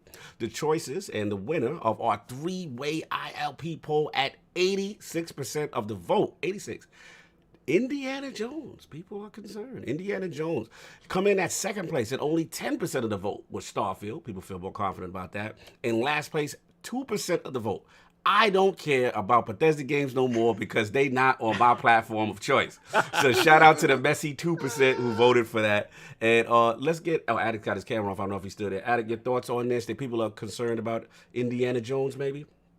I don't know. I don't really care, to be honest with you. Okay, fair enough, fair enough. So let's go to Corey Hell. Thank you. Shout out to the Bethesda conversation has been over. You played so much, man. Yeah, we killed Talk about something else. We'll come back to this like in 3 months. Oh, you're right. Though. Corey Hell, $15 super chat. Happy wife, happy life, happy husband. No extramarital loving. Okay, fair enough, fair enough. We keeping it monogamous. Let's move on. Let's get Solvent out of the hot box. Anyway, Lord King, I believe you are up. This was your topic. Big March 26th show for Xbox. I'll frame it for you if you want. Looks like ID at Xbox and Twitch Gaming. More than 100 games from independent developers based all around the world. They said during the showcase, they'll do new trailers and gameplay for more than 25 games. Some including Stalker 2, Hard Ascent, couple others, and they said that they'll be making announcements about independent titles coming to Xbox Game Pass as well. Community Twitch streamers will host a showcase and conduct interviews with developers, take fan questions, and even drop some code. So that's the big one, and I know you wanted to tie that in as well, I believe, with E3. So, Lord King, the floor is yours about this topic. What you feel? Where you at with this? Well, I believe that Microsoft is starting to kick off their road to E3, much like they did last year. With these shows, from what I'm hearing in the background, I'm hearing a show every month leading up to the That's big, what it's looking like. Big show. What we got last year was a month of dominance. Every month, Phil was dropping a new freestyle for the individuals to get in line. So my thing was just expectations going into the show. What do we want to see? Do we want to see more from the last year's kickoff show? Remember the last year indie show? And let's just keep it in perspective. Right. They're telling you, again, it's indies, guys. Right. So everybody went to the indie show looking for AAA Halo and stuff so like that. I'm not going to see Halo Infinite here? None of that stuff. Okay. Yeah, let's keep it in perspective. What are we looking for? What do we want to see most about? Because I want to see more about the Ascend and a couple of other games that didn't come out last year, but that was showed at the last indie outtake. And I want to see what was that game, Bright Infinite? I want to see a little bit more of that Bright Infinite. See what's transpiring there. Right. If they do a deeper dive into that, and a little bit more about these developers that are launching into Game Pass. Right. What can I look forward to going forward, and do we get any dates on these games? Because we got visuals last year, but no dates. So this is I brought this to you guys to see what was your thinking about it. Lord Assemble, how are we feeling about this March 26th ID at Xbox Indie Showcase? You're not gonna get Halo. I think that's been. I think people do forget. Honestly, they hear another Xbox event and like, great, we're gonna get AAA, just all these bangers, and we're gonna get all this top news. And I think it's important to realize that it is the indie showcase for leading into the summer. I think it's exciting because I think it just constantly keeps the momentum and the conversation around Xbox. Even if there is 1-2 titles that you're excited for on the indie side, I think. Even if you're not, the conversation is still surrounding Xbox, right? Which is what I think they have been doing such a great job of with the last lately, like 3 months, whatever it is. But they've been killing it lately just with the conversation piece. While on the Sony side, and they're fine, they're being quiet, and they've got a couple of games that are going to be coming out. So I'm excited for seeing what indies are out there, and if there's any that grab my attention, really. Like, because I won't play a ton of indies. I'm excited to play some of them that are on Game Pass or coming to Game Pass right now. Yes. But yeah, again, it's just more conversation around Xbox. Yeah. No, fair enough. My question to you really quickly, because you said that you don't play a ton of indies, but you said Game Pass. You're a Game Pass owner, yes? Yes, sir. Okay. So, all right, now that we established that. He almost like he was going to talk to you if you weren't. That's just want to be clear. But, all right, so Game Pass, does that dictate if you purchase any indies? Because after you get a chance to try them, because indies are really hit and miss type of thing. So, does that dictate your purchasing when it comes to touching these indies? Pause. It will. Yeah, it totally does, even on the PlayStation side. Because I will grab a lot of them through PlayStation Plus when they come available. And yeah, and that's probably the big reasons, like you said. It's because indie titles can either be absolutely 10 out of 10, people love them, and then it's great, I'm going to pick it up. But I do not go and rush out and say, I'm going to go grab 3 of these indie titles. They kind of look cool. I wait. And Game Pass, I think the positive of it for that side of is going to be I can play these smaller titles and try them out, dip in, dip out if I like to. And then some of them grab your attention. And I'm looking at my Game Pass right now on my phone. I'm looking at not that it's a small indie game, but like Streets of Rage, Streets of Rage 4, which is something I'm like, hey, I remember the old ones. I'm like, I want to try this out. And when it came out, I'm like, it's on Game Pass, it's free, and loved it. And I absolutely loved it. And it's those smaller titles that I'm like, I'm really interested to go see. So yeah, I've always stuck around with if it's built into it through the subscription, I'll go with it there. That's where I found Dead Cells. That's a good one too. And I brought all the DLC, and I purchased the game just in case it did ever leave, Game Pass at some point in time. I didn't even want to go to, load my game up and it's like, hit the store, sir. But yeah, definitely. No doubt. I think Addict's having some some mic issues, so he'll be back in. But Lord Saw, man, in the ID Xbox next week, March show, what's your expectation and how you feeling about this in conjunction to what King said, the road to E3?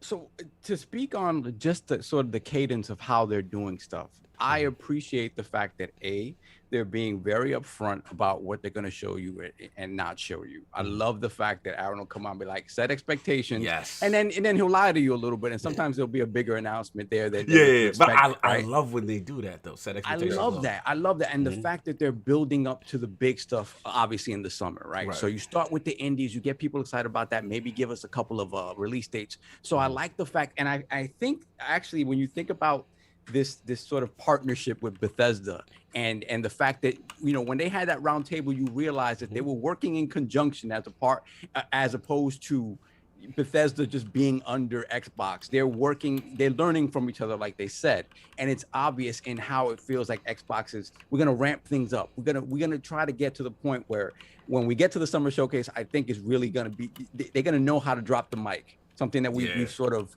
we've accused them of not being able to do in the past. So I think this is a good ramp up. So in terms of what I specifically am excited for, a few things. So obviously 12 minutes. Please give me a release date. Please give me a release date. That Motivated agrees with you.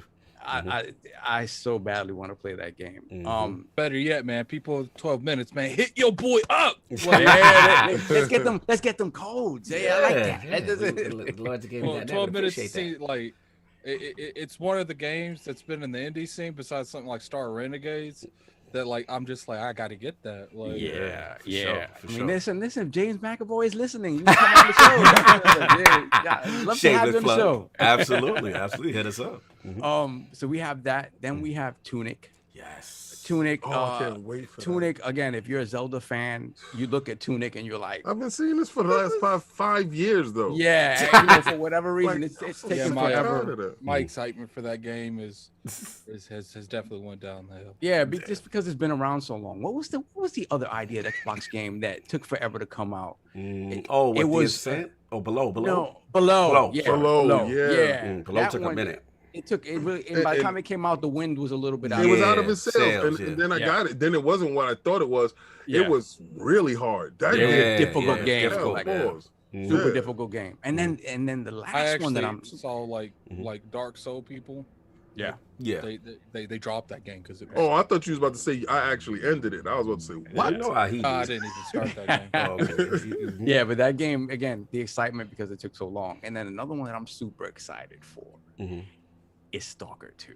And Yes. Dude, Yes. Stalker. Like if you've played old Stalker, I've never played. I heard it. Huge following. It's so because it's survival and it's FPS and it's all about it's atmosphere and it's so difficult. It's always like traditionally been super difficult.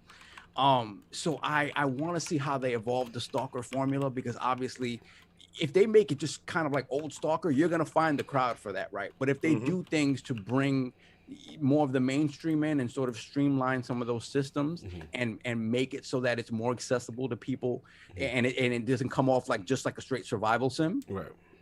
And it seems to look very beautiful. Like from the pictures I've seen, obviously I haven't seen it moving yet, but if they can get that to a point where it appeals to a larger crowd, I think Stalker could be really huge for Xbox. I really do. So I think so too. I'm excited for that. So I really do want to see that. No doubt, no doubt.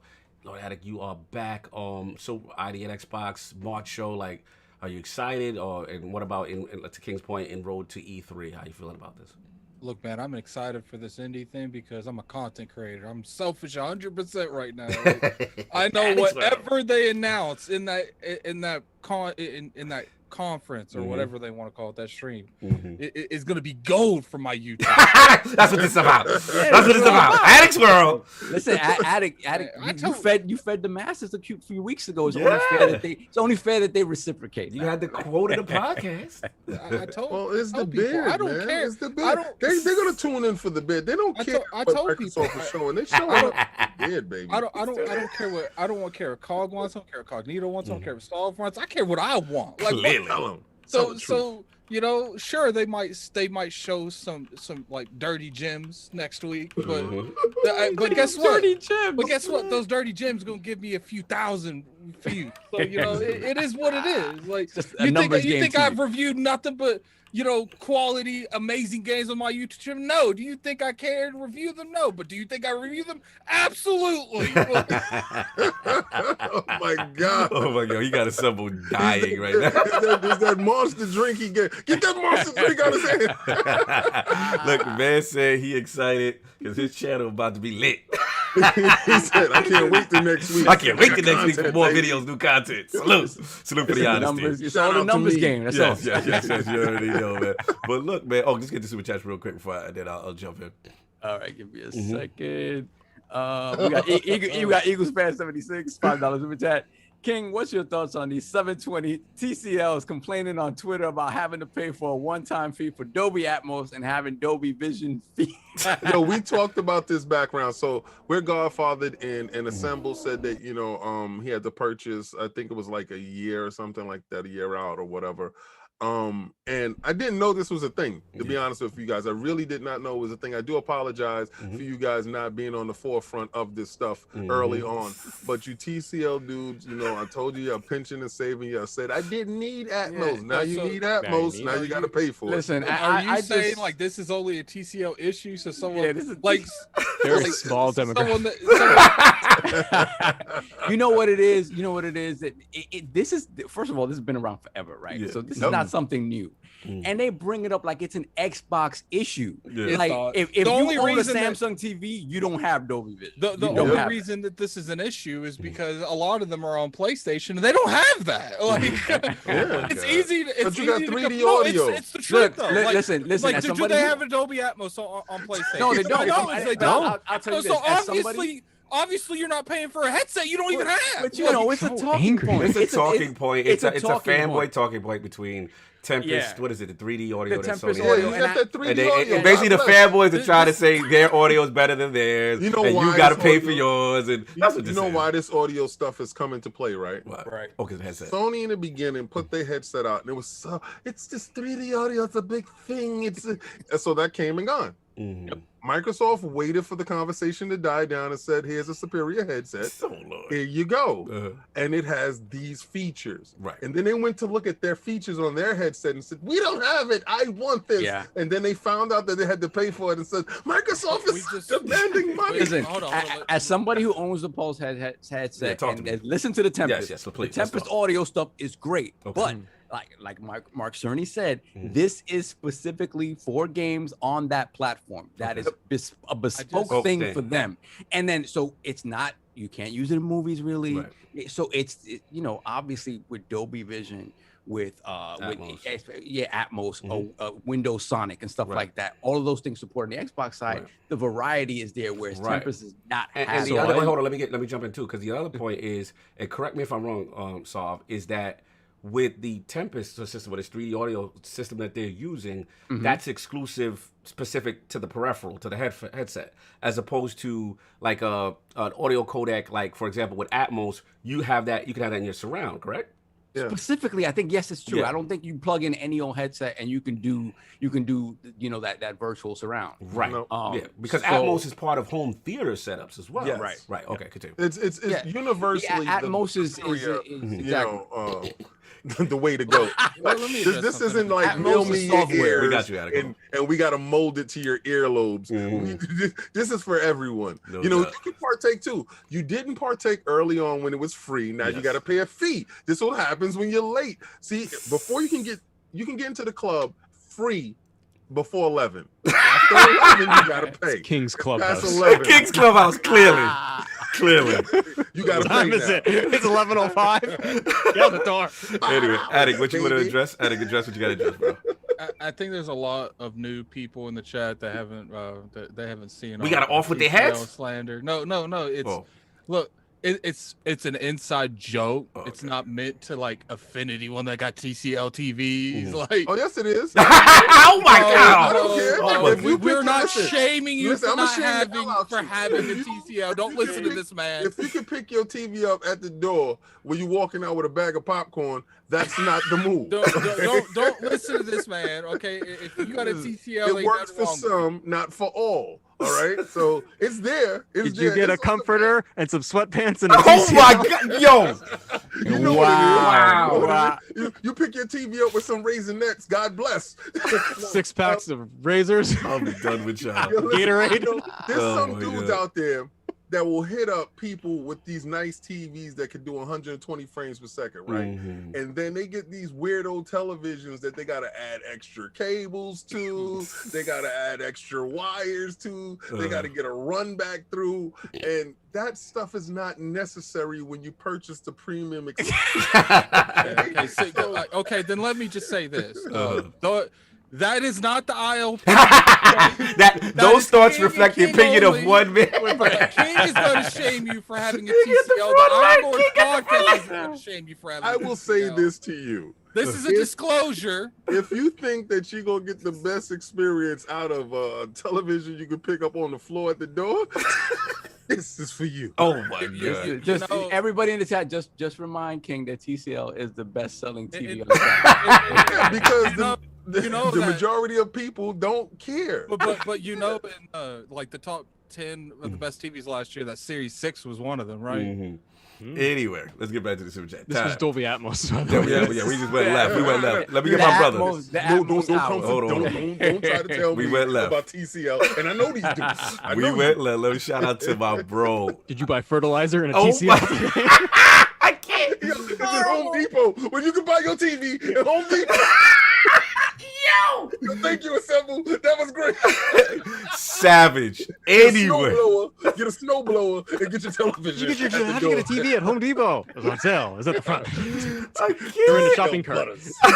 They had 7 of them. Yo, King's logic is if you bought How did they have 7 of them? like he was buying Raisinets. King's logic. If you know what, we ain't going to do it. Moving on. Time. I'll get the next super chat. Get my bro. He bought this, man. Oh, salute. $10 super chat. That's my God. 6 of them. He lay on Symbol's dying. ILP is everywhere. Listening to Unlocked, and they dropped the ILP name. Congrats to all the success lords as always, and keep the hard work going. Yo, salute to you, brother. It's a pleasure to podcast with you. The last word, I'm gonna say it live. You hate when I say it. It's the best damn Destiny podcast y'all ain't never heard. Please check out me and my brother. Subscribe to his channel. This guy does good content. And of course, yes, this will be rating about this. And, oh, stop being messy. And also, if you guys are looking for Outriders coverage, my boy is the ambassador for Outriders. Please check him out. He's got great videos. If you're getting back into Destiny, please check him out. My boy, the cheetah. Bontis at the Destiny camp fact. You know what I'm saying? Last word. Had to plug, he's not a cheetah, it's the cat. Yeah, he's not a cheetah. Yeah, you're right. He don't cheat in video games. He's not cheating. I mean, he is on PC. Yes. So he said he's probably cheating. Savage. Yo, E, that's not for me. Kings be messy. Let's enunciate, gentlemen. Let's enunciate. That's correct. Let's be very clear. Soft. Next one. Phase out. Then we have Phase Out 007 with the £2 super chat. For God's sake, give me the Last Night and Tunic. Yeah, that's another one. Last Night. Yes. I was in an auditorium when they announced the Last Night, and I don't know. Then we got Z Black Rider, $10 super chat. Happy Sunday, Lords. This atheist supports the Book of X. Oh wow, Book of X. Book of X. You already know. Then we have Brap with the $2 super Brap's chat. in here. No doubt. Salute, Lords. Great to see Assemble on. Fantastic. Thank you, brother. Salute. We have Brad once again, $2 super chat. My TCL is in the bushes. Thank you, sir. Got Atmos going. Oh, you got the Atmos working? Okay, yeah, because I saw you call me and we was working it out. Nice. You got your Atmos God together. bless you. Threw away that TV. now throw away your opinions on the PlayStation. Oh my God, leave him alone. Shout out to Brad. You know what? I said the Iron Law joke. I said, stop it. Horrible. Then we got Smitty Smith with the $5 super chat. Addict. It's not to shame people with TCLs. King. Oh, yes, it is. That's my third. That was a funny That's segment. the Iron Lords podcast. Don't get it twisted. Don't get it twisted. That's exactly what it is. Then we have the Everborn Saga with the $5 super chat. Oh, salute. I do. I paid my $15 for Dolby Atmos back when I got my Astro A50s. Perhaps you get what you pay for the Book of X. BX stand up. Love it. I got my Astro A50s, like I said to you guys before. I was like, it was last year, and I love my headset. And really it came with like 2 years of Dolby Atmos, and I love it. And I got the base station as well, and rigged it to work with the PlayStation on my PS5. Nice. So I can just drop the headsets in either one. Nice. Because I was like, I need a Sony headset, and then I realized I could do that. But yeah, on the Xbox side, I'm throwing in Avengers. Put that on the Dolby, and you can go and change the equalizers and everything. It's a different experience. It's different, man. I remember the first time I heard the 850s, and I was like, "Oh my God!" It's different. You don't get that with the TCL headset. Oh my! Wait, don't you encourage him? Me and TCL's got headsets. You know what? Yo, remember the old metal band with the orange cushions? The Sony joint. You know how I knew that? Hair's on fire. You know how I knew that Atmos thing was real? Like, you're trying to go for a jog with those things? You know how I knew the Atmos things was like real? Because me and John were playing Battlegrounds. It was when they first came out. I'll never forget it. I was at the top of the school, and you know there's like a staircase going all the way down to the first floor. And John doesn't have it. John has some TCL stuff. I don't know. Wow, you got addict. You got addict now. We're sitting in this room, and I'll never forget. I was like, John, they're coming up the stairs. He's like, what are you talking about? And I'm literally hearing them like rotate around the staircase, coming up every staircase. And I was like, I'm telling you, just aim down the stairs. They coming. Yo, bro, it hit different. You know what? It saves lives. KD's improved. You know what game that really helps with? Is Rainbow Six Siege. Yes, which I gotta play. Yes. Me and you gotta play. We gotta play the multiverse today. Like, yo, they outside, they using gadgets. Yeah. What? I've literally been right beside someone like thermiting a wall, and it just scares me. Right there, his face is right there. Shoot his face. Shoot his face. I can't. Wow. So I'm getting super chat, sir. Okay, then we have Alvin with the $10 super chat. Games like Souls and Stalker will lose what makes them special if you make them more accessible, Lord Saab. You lose the sense of accomplishment. It's how we got 2017 Justice League. It's how we got the 2017 Justice League. Great show, Lord. I will say this. what I mean by accessible is not making it easier, Right. but there's some quality of life improvements that I think, especially when you talk about the game coming to console, right? Yeah. You're gonna have eyes on that game that aren't people that necessarily play on PC, where that stalker lives, right?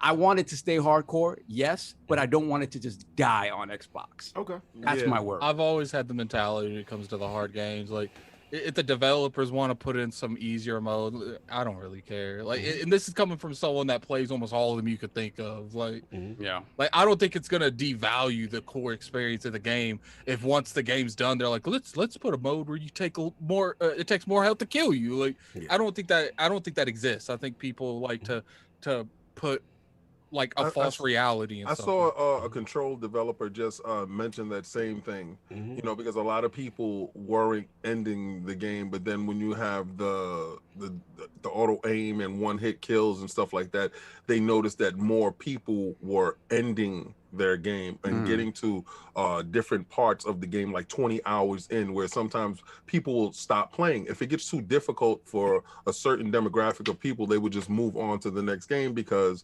you know, the attention spans are like that now. You know, so I think that is, you know, some people are like it hard. Pause. You know, put it there. More super chat, y'all. We got a lot. Come on. Yeah, we got a lot. We got 108 with the $2 super chat. TCL TVs come in bubble wrap on a plastic crate. Fast. Savagery.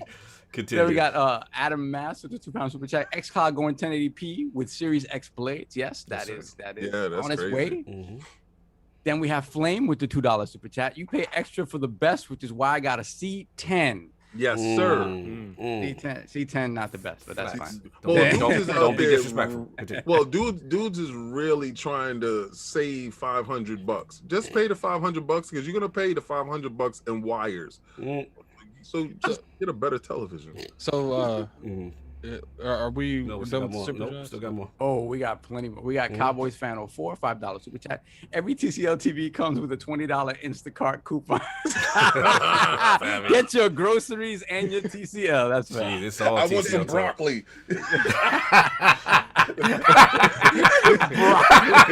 Let me get some No, broccoli. I had to get a pack of gum at the end of the checkout, not to make it look weird, because I got broccoli and a TCL. I had to level this out. How is it? Imagine what that's like to be at like Kroger's and like you're done. It's like, are you done? And then you just put a TV on.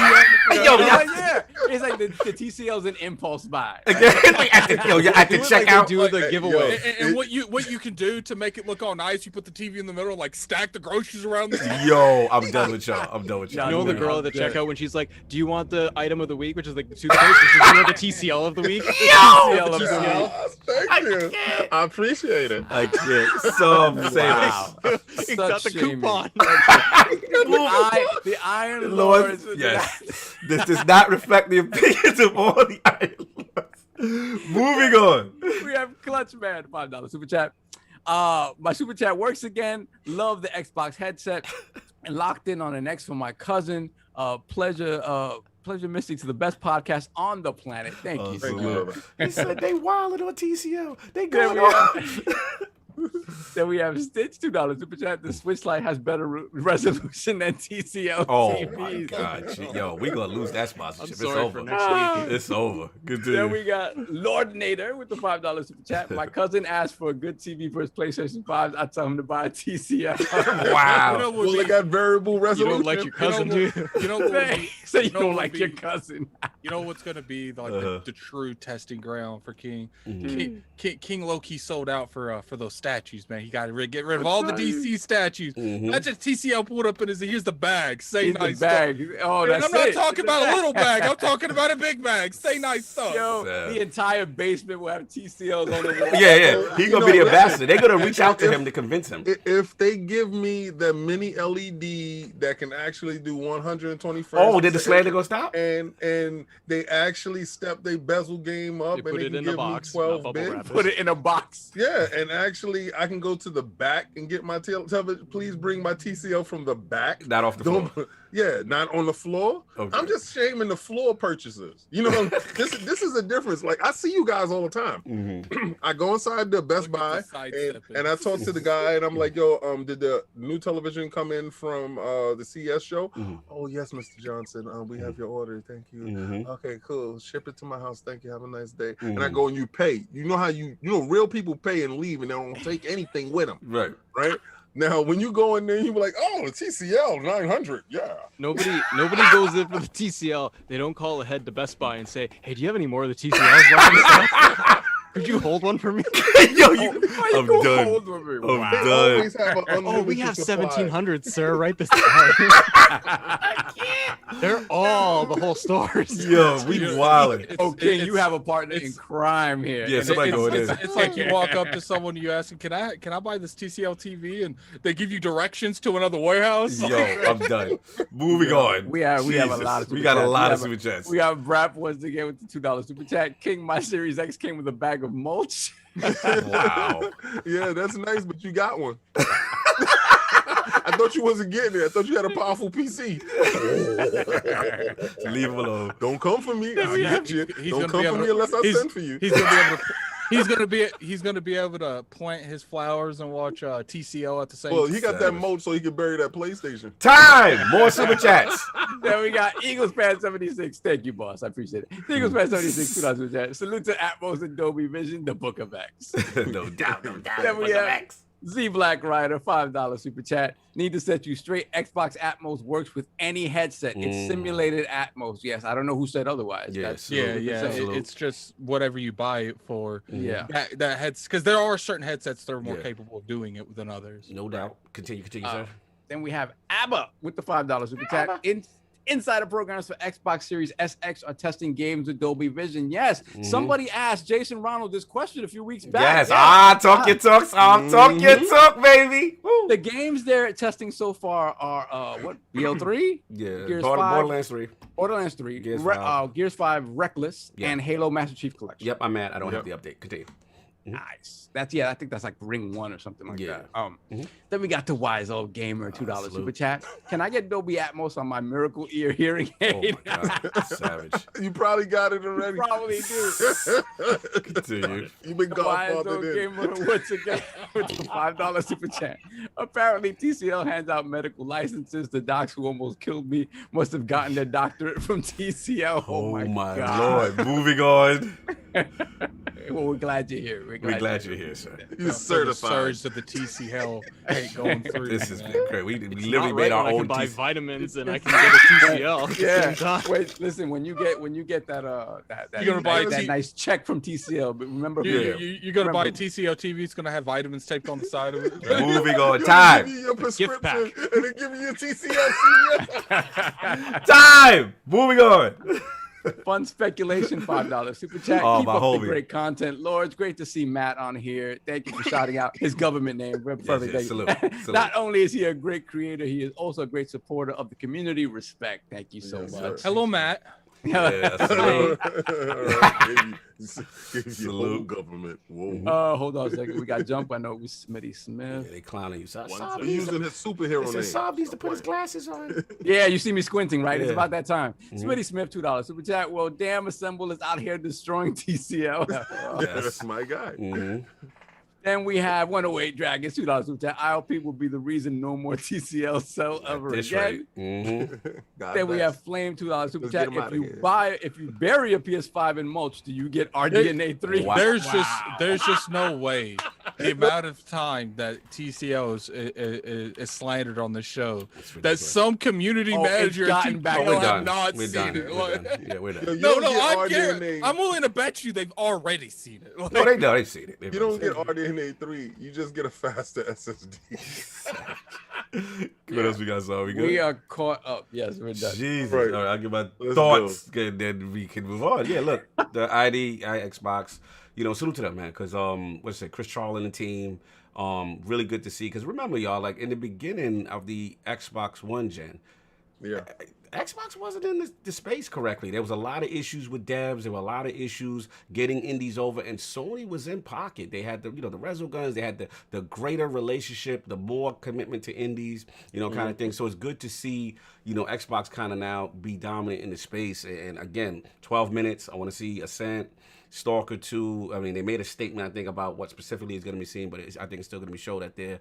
Look, they've just been on fire. It's been I think just as a whole, as a week, and leading up to E3, what King is talking about, it's just been positive news after positive news, and it's really good to see. They just been on this nice stretch. We had the Outriders news, smart delivery stuff with the Marvel Avengers came out. Now we got this. So it feels like every month now we're getting into this cadence. And the last thing I said, it really looks bright because, to King's point with E3, we'll have most likely now the Microsoft event, but there's the operating as that separate entity, like a extra E3, like the next day. So it's going to be a lot of content. It's a slam dunk. It's a great thing. I think it's you think they'll have like a third party thing like they did last year? That's a good question, right? Because they had the third party. Think there'll be gameplay at this one?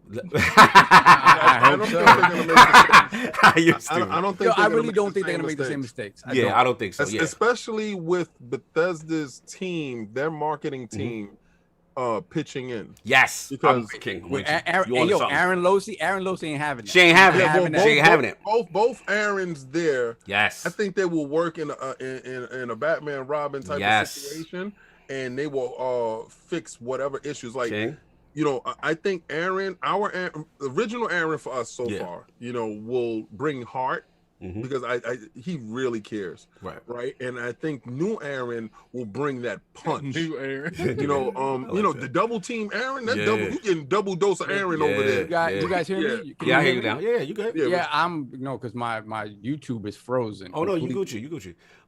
No, I was gonna say King, you on to something, bro. I was literally gonna say it because the underrated aspect of the deal, in my opinion, with ZeniMax and Bethesda, is one thing we've always preached from the high heavens. We go on to almost every 3 that we can, and we always say Bethesda puts on the best show. Yes. We look forward to the Bethesda conference. Physically, we're upset if we don't get it. We're upset if we don't get it. If you don't get it to Bethesda, you're mad. You know what I'm saying? Because you know what time it is. You know what's popping. They know how to think. And I think what you said is perfect.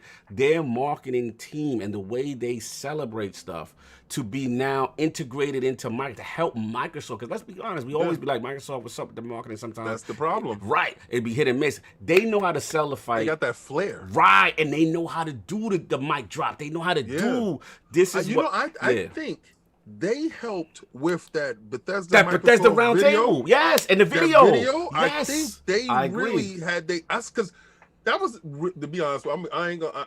That was my problem with Microsoft. I mean, you don't even really need to look too much past the fact that Pete Hines is the one hosting it. So clearly, that was his people. And I don't know. Obviously, they both could have came together, but the way it seemed like Pete Hines was hosting, it felt like that was his. No, I'm just talking about that video, that 1 minute and 20-second video of they're together. I think they helped out a lot with that because Bethesda's like intro videos or promo videos for games, they get the buzz popping, man. Yeah. No, absolutely. And I think, like I said, that to me will help transition into E3.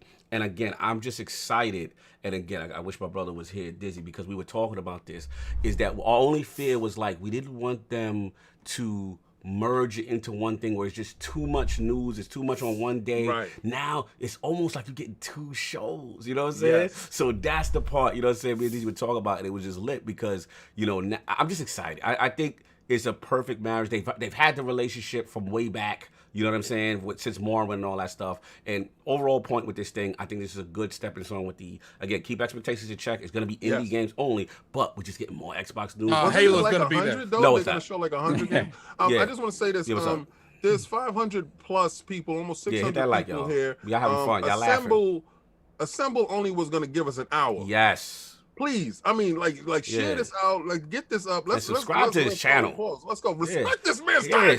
You know what I'm saying? He out here slandering TCL. He deserves support. It's bear paws and goldfish. And you see, he was like, "Yo, eat this and have fun." Just shaking it on the table. the kids ain't eating right because it's like a Bethesda party. I ordered pizza too. It'll be here in a couple. Oh man, look, we gotta move on. We'll do the next two very, very quick hitter ish. Your dad is the greatest.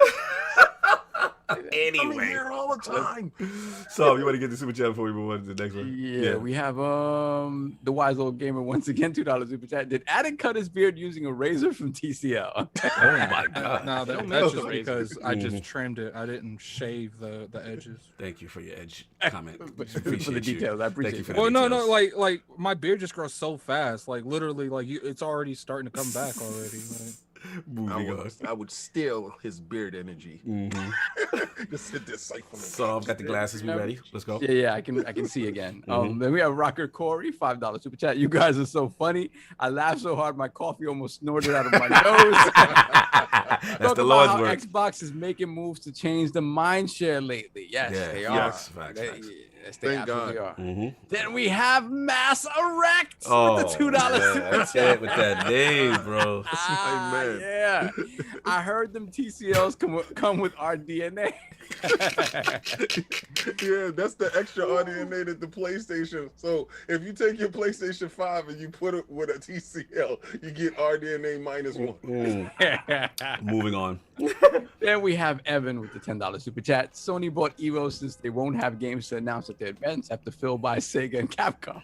At least their Android phones can run xCloud. Maybe Nadella will buy some pity ads. That's actually the next topic.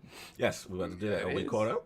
Yeah, we're caught up. All right, let's get into it, y'all. Real quick hitters. So look, man. So we got the big announcement. You know what I'm saying? Sony buying Evo. You know what I'm saying? So yeah, this went across the interwebs. Says the Sony made a statement. Today we're thrilled to announce the next chapter in the story of PlayStation Evo, the world's largest and longest running fighting game tournament. They said Sony Interactive Entertainment has teamed up with RTS to acquire Evo through a joint venture partnership. So basically they talk about the co-founders Tom and Tony Cannon. They will remain closely involved in an advisory role to ensure Evo continues to service the fighting game community, and then also some statements in reference to basically the history, what was going on with Evo, which I didn't know, which was obviously because of COVID, they were forced to halt in-person competition last year.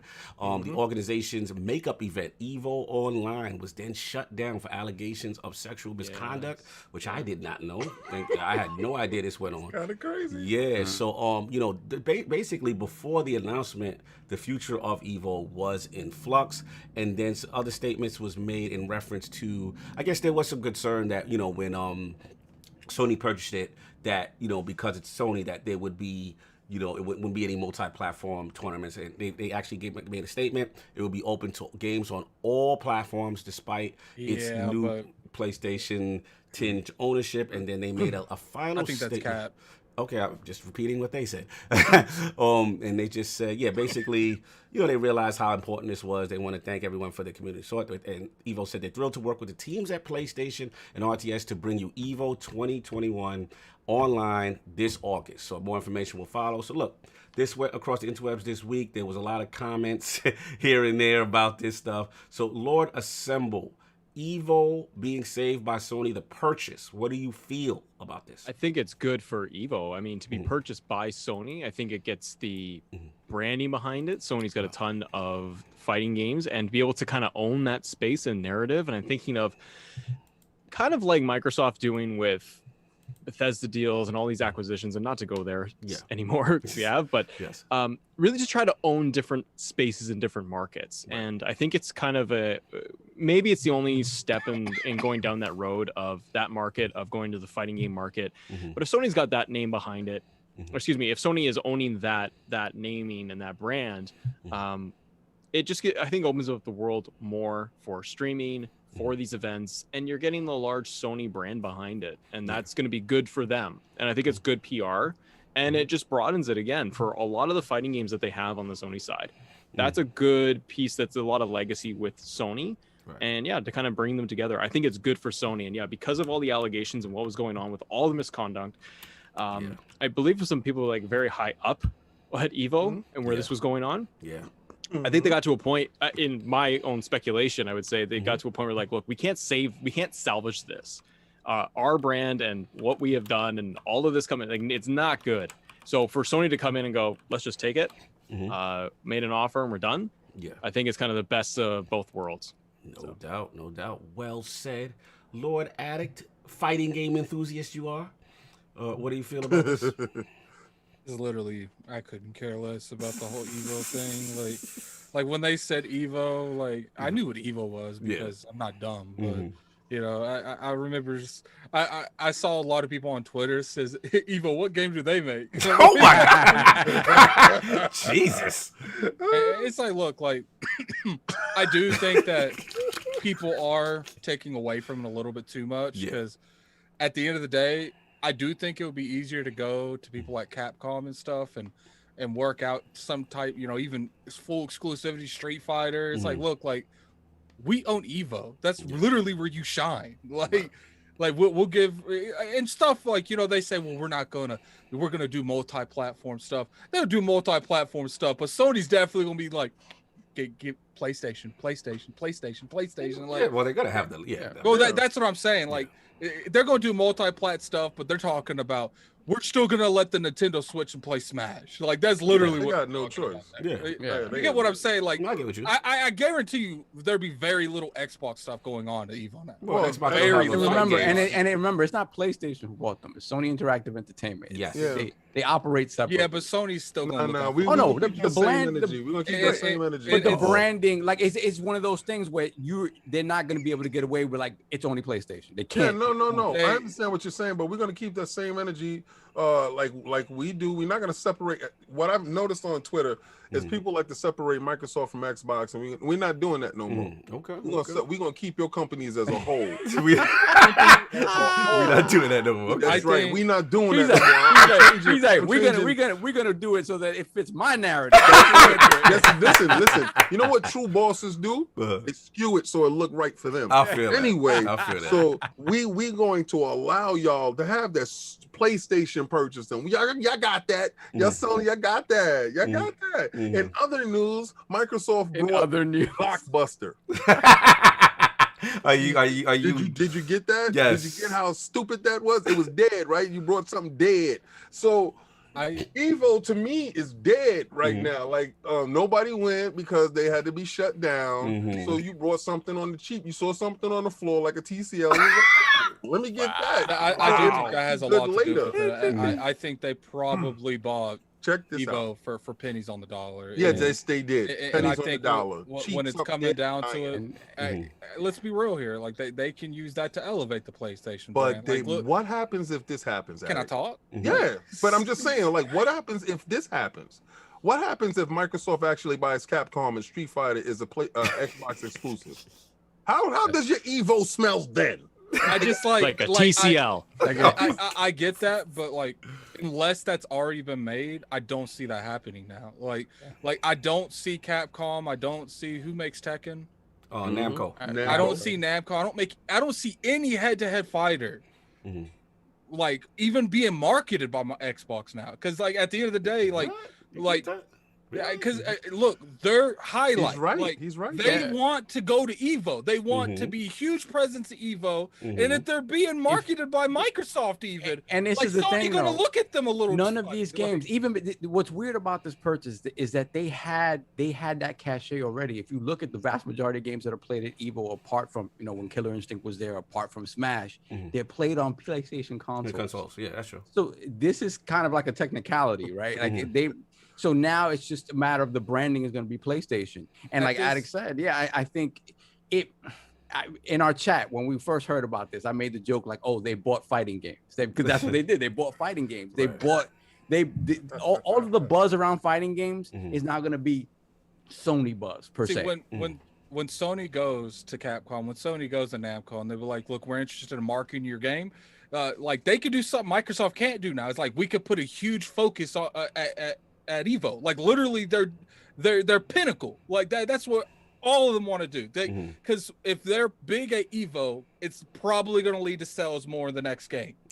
And I just see that happen. I see, I could totally see now 100%, not 100%, like 70% chance that the next Street Fighter might be exclusive, because at the end of the day, Xbox has been losing that market. And I don't do that market, but I've been told they used to have it. But now it's just like, now they're never gonna get it, like 100%, unless they're gonna have to come out with Killer Instinct 2 and smash that out the park before they even remotely try to grab the head-to-head fighter. Your point on Street Fighter is good, right? Because you could have, if they have Evo and they go, look, let's beef up Street Fighter at the next event, and it will be like plastered everywhere for you. And in return, Street Fighter may not be exclusive on the Sony side, but it might be a timed exclusive, or it will be exclusive DLC or characters well, the last or whatever. One was exclusive to and it's like I said, I'm not saying 100%. Yeah. That, I do think they can use that, because I think at the end of the day, people are going to care what's going on at Evo, because the fighting community cares what's going on. I see. You know what happens when you mess with people with money? This is what happens when you mess with people with money. People with money, and you give them the opening to smash what you just did, right? This is a grand opportunity. All right. So, Phil, I know you're watching. As a matter of fact, let me address you properly. Phil Dominus Maximus Aurelius Spencer. Yes. I know you watching. Aurelius real extra. Yeah. Yes. Yeah. I want you to make this so-called win feel like feces in their sock. Oh my God. Wow. I want you to go out, and just like you said, you did not like what they did with Street Fighter when they locked it out from the Xbox console, and everybody was championing, oh, Sony did a great move, because when Xbox does something like that, it's a horrible move. They locked it out. Xbox gamers could not play Street Fighter. Right. I want you and Santiago to walk in there like the bosses you are, to Capcom, and throw the money on the table and make sure that next Street Fighter is a Game Pass exclusive, that we get the chance to partake in this and make Evo bend the knee to Microsoft. Hold on. A lot of stock in Evo. Jesus. I don't normally, y'all going extra. When it comes to topics, I don't normally address the chat, but people are saying, "Oh, Evo is suddenly this huge talking point now that Sony bought it." Look, I'm not saying that. They're like, this is huge for the PlayStation brand, but the PlayStation brand is the go-to for fighters, and they bought literally the king of tournaments for fighters. Absolutely. Look, fighting is a niche market, but it's a huge niche market. Yes. And the fact that they have that, they can leverage that to do anything they want in the fighting market. Nobody's saying that it's Bethesda level, because it's not. But I like that, though. I like that, because you know what? When Meek Mill and Drake was battling, and Meek Mill dropped some song or whatever, and Drake dropped one of these it was a week, so I remember that. Duppy Freestyle? No, it wasn't Duppy Freestyle, because Duppy Freestyle was fire. It was some baby lotion joint. You could not you hated it. Yes, and I remember. He was like, this baby lotion stuff is not what we want to hear. Right. And then Back to Back came after that. So this is the baby lotion. This is Microsoft did Bethesda, and they come with Evo. Like you said, somebody told you, what does Evo make? Like, what game does they make? Right. They have to come with something that hits. Hustler motivate correct us. He said the song was charged up. I'm charged up. Yes, charged up. Yep. Yes, there you go. And it was baby lotion stuff and right? So you gotta stop calling it that. This Evo is a baby lotion equivalent. This is charged up. But the Duppy Freestyle is gonna come next, and I'm waiting for Sony's true response to the Bethesda. This is what I'm talking about. But this is nice. They got something on the cheek. This is not but it's like I was talking to Cognito yesterday. Like, I don't think do they have the money to make a Bethesda purchase? No. Yes. That's why I'm having fun. They definitely have the money, but can they convince investors to spend probably 50% of their liquid assets? Nope. I don't think. They don't need to right now, right? Because you can't get a PS5. You can't get a PS5. But the thing is it's just like happened at the beginning of last generation. And people keep saying they don't have to, they don't need to, Microsoft doesn't need to do this. Sony ain't dropping nothing. And then guess what? That road eventually ends, and then you got Bloodborne's hitting. You got all these games hitting back to back. Like right now, Sony don't have to do nothing. But if they don't make premeditated stuff to do stuff right now, if they start in a year from now, and Microsoft starts dropping a game every other month, Right. They're You're gonna talking about outpace cadence. You're it. talking I mean, about cadence. about cadence, yeah. I mean, we talked last week about how do they answer, right? And this week they've already shown how they're going to answer. They're going to answer the way they always have, right? Second party deals, Yes. right? We have Haven coming from Jade Raymond, right? Well, not the game is not Haven, the studio. She's making a game. Yes. Anybody want to put money down on what that kind of game that is? Third person over the shoulder. Oh, maybe so. Maybe so. Maybe Look, so. And then what else do we have? We have Project Athia. We have Forspoken now. Which we're gonna get into next topic. They're doing what they always do. That's you nice. know. And I get that, Solve, but at the same time, one of the biggest people they always go to is Square Enix, correct? I mean, Yes. I think we can That's agree the next with that. topic. There's only so many studios making games at Square Enix. Like, are they going to buy 2 or 3 games a year from Square Enix? They can't. The Square Enix don't have that many they're games. They're going to buy The Silent Man Part 2. Remember that? Anyway, we jump in. Look, man, look, at the end of the day, you know, I thought it was interesting. Obviously, I want to shout out my man, Jeff Grubb. Shout out to Game One Daily. I was hosting and Jeff Grubb was on. He had the funniest tweet. He goes, oh, when, you know, what you call it, he says that Jim Ryan, he's like, I don't care what it is, just buy something. And then, and then he had the Evo announcement, which I thought was hilarious. Clearly, in my opinion, this is not a response thing. You know what I'm saying? As much as everyone It's charged up. It's not charged up. It's not the baby this lotion is that's charged king. up. You don't get to control This that is narrative.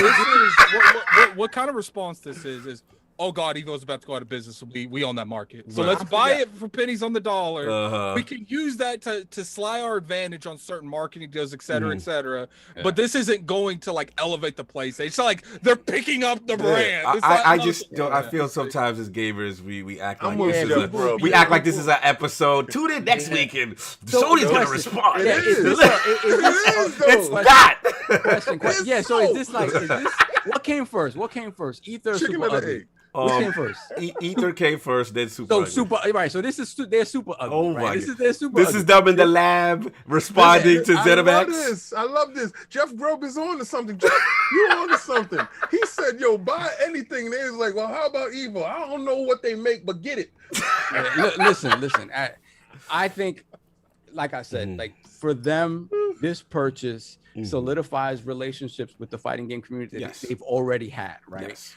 In terms of saving Evo, absolutely. In terms of saving Evo, is to maintain their spot in the fighting market. Exactly, and to make that narrative be all around Sony, right? It also once they, in terms of making money, right? They're not going to really make money from this until they can get back into arenas. Yo, you heard it. And you know what's right? And that's the thing, though. The worst online in the business. And let's talk about online, right? When it comes to professional fighting games, fighting online is kind of unacceptable, right? For professional sort of competition, right? Right. Plus, and a lot of these games don't have what they call rollback netcode. Rollback netcode is the best possible scenario you have for fighting online. Right. A lot of these games don't necessarily have that, right? So they're you said a rollback netcode. Right. You know rollback netcode. The thing about it is, I've never heard that a day in my life, but it sounds like the funniest thing ever. Well, that's the thing. You know what the funny thing is? All these games have different types of netcode, right? And rollback is always proved to be the one that's netcode. Netcode. I thought you said rollback netcode. Thank you, Assemble. I thought I was the only one who heard that. Tell me, you know what the funny thing is about this PlayStation thing, that now they own Evo.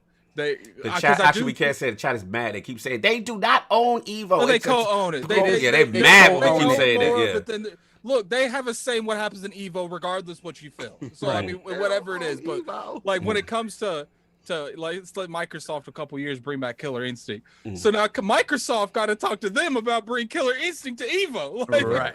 And it's that thing where like now there's the potential for for Nintendo to be a client, for Xbox to be a client if they want to come back in the structure. Right. This is their thing, right? So, but I think at the end of the day, they really want to get back into arenas so they can make money off of the arena presence. Right.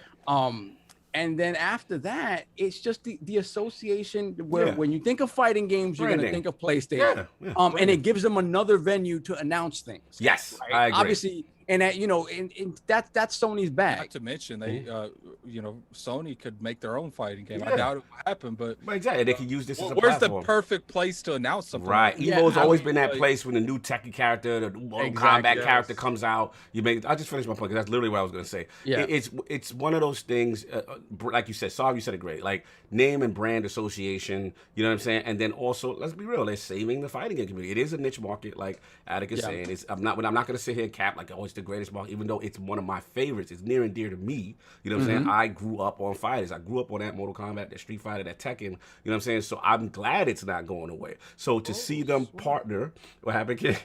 No, I looked at. We had 2 dislikes, and I noticed somebody took their dislike away. Oh, salute. That's no, he up. put it back right now. Because you start talking. You started talking TCL, and then it went left. He put it back right now. Oh, my bad. My bad. Let me give us 3. Okay. Anyway, moving on. So, like I said, that was that, and then again, I didn't know about the scandal. I didn't know. Obviously, I know about the. Yeah, it's on now. Just keep talking.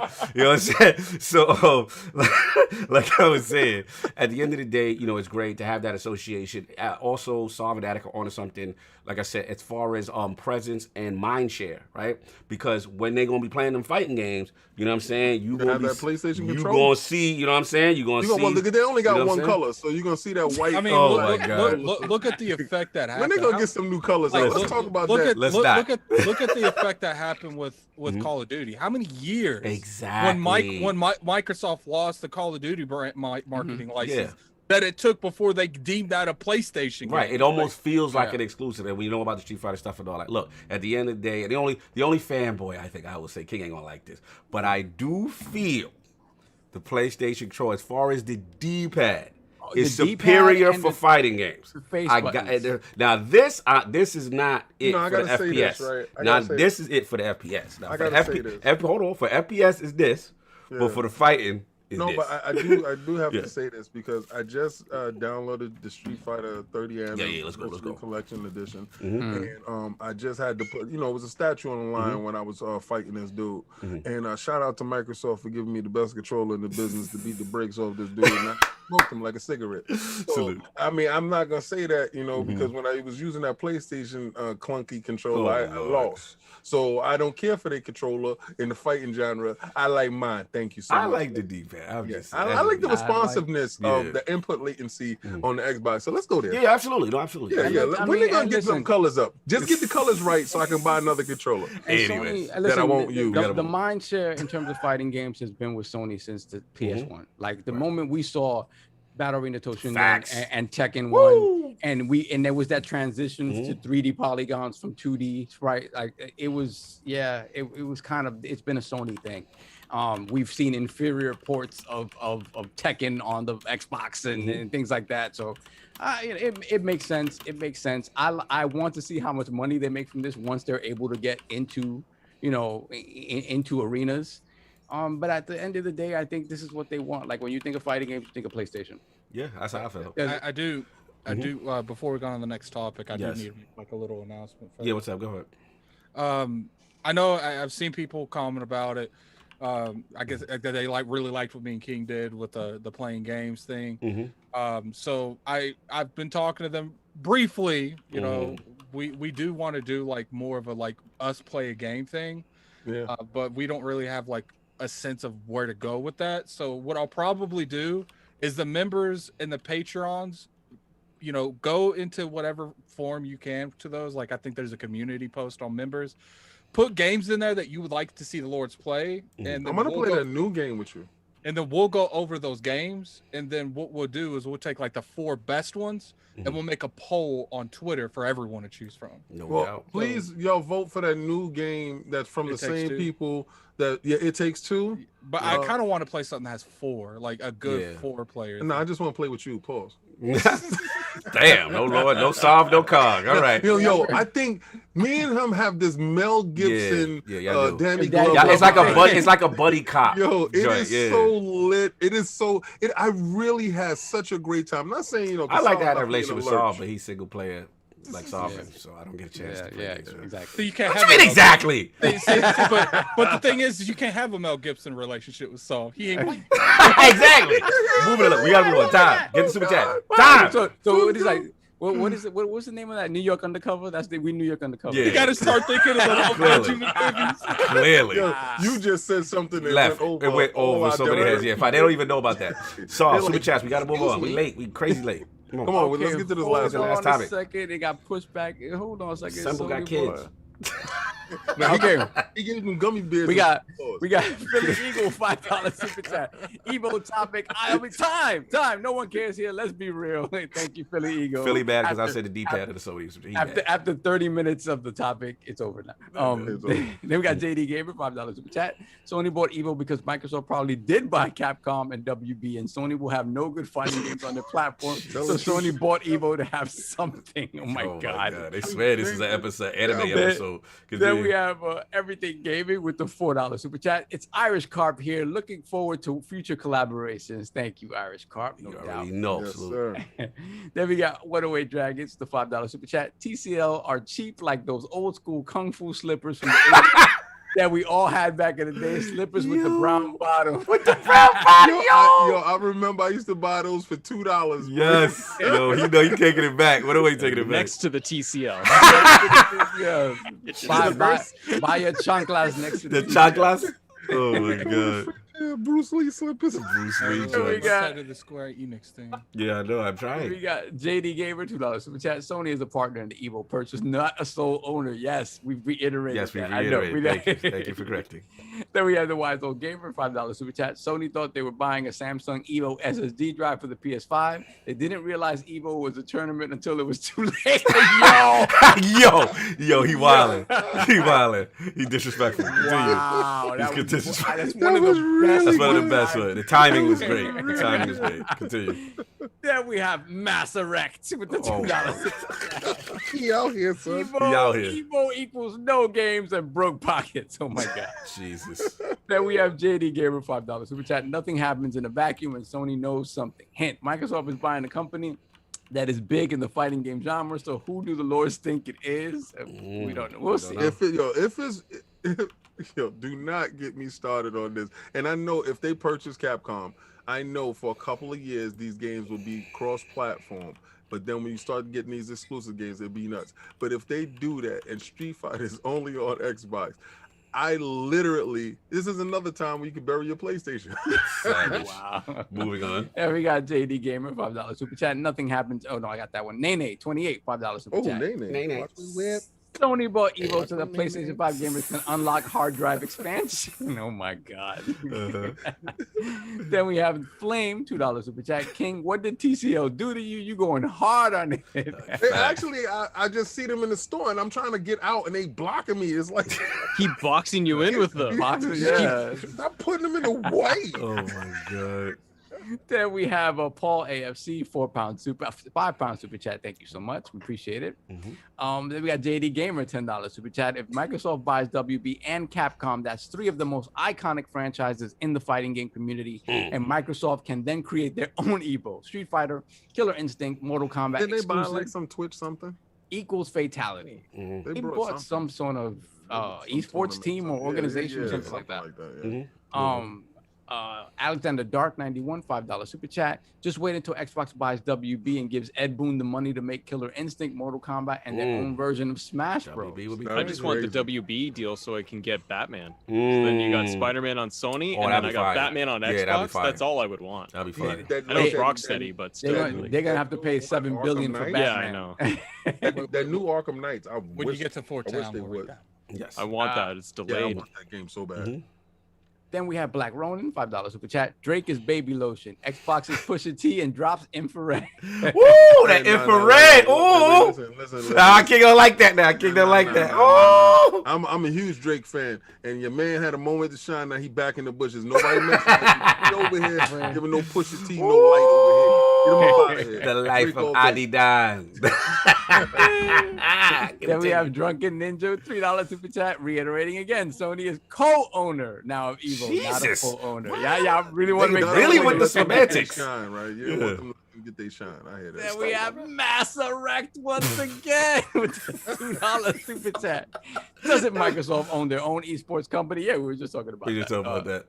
All right, I was reading off the like list. Christopher Hart said, Microsoft purchased Bethesda. Yeah, you know you go. Oh, what you call it? Once the Forte comment. Attic wants that.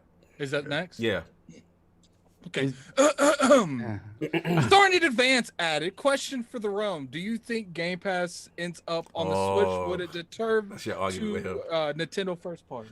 Well, are you gonna answer this, Addict? Are you No, we can keep going. We can. Well, we gotta respect Forte. That's the homie. Yeah, we've talked about like we always say, oh, it'll be on Switch, right? Right. But think about the semantics of that, right? Mm-hmm. It would have to be a custom version that doesn't have third-party games on it. Correct. Right? It would only be Microsoft stuff, right? Correct. And then when you think about it, they're not going to develop these games individually to function on the Switch. So it would have to be xCloud. Streaming. And until we get to the point where xCloud and streaming as a whole is viable enough that experience is viable, it's not really viable. Now, okay, let Assemble get in. Let Assemble get in. No, just I think that the Xbox's Game Pass Next Play is TVs. It's smart TV apps. Right. Yes. Yeah. I think that having to deal with, like you're saying, the logistics and the nightmare of dealing with the Nintendo or dealing with Sony, why go after that market when it's easier to go to your TCL, go to your Samsung, and get the app on the TV? To your point, though, TCL doesn't work with I agree, Assemble, but to your point, I think TCL doesn't have apps. you're stupid. To your point, Assemble, I think though, if you look at the statement by Phil when he says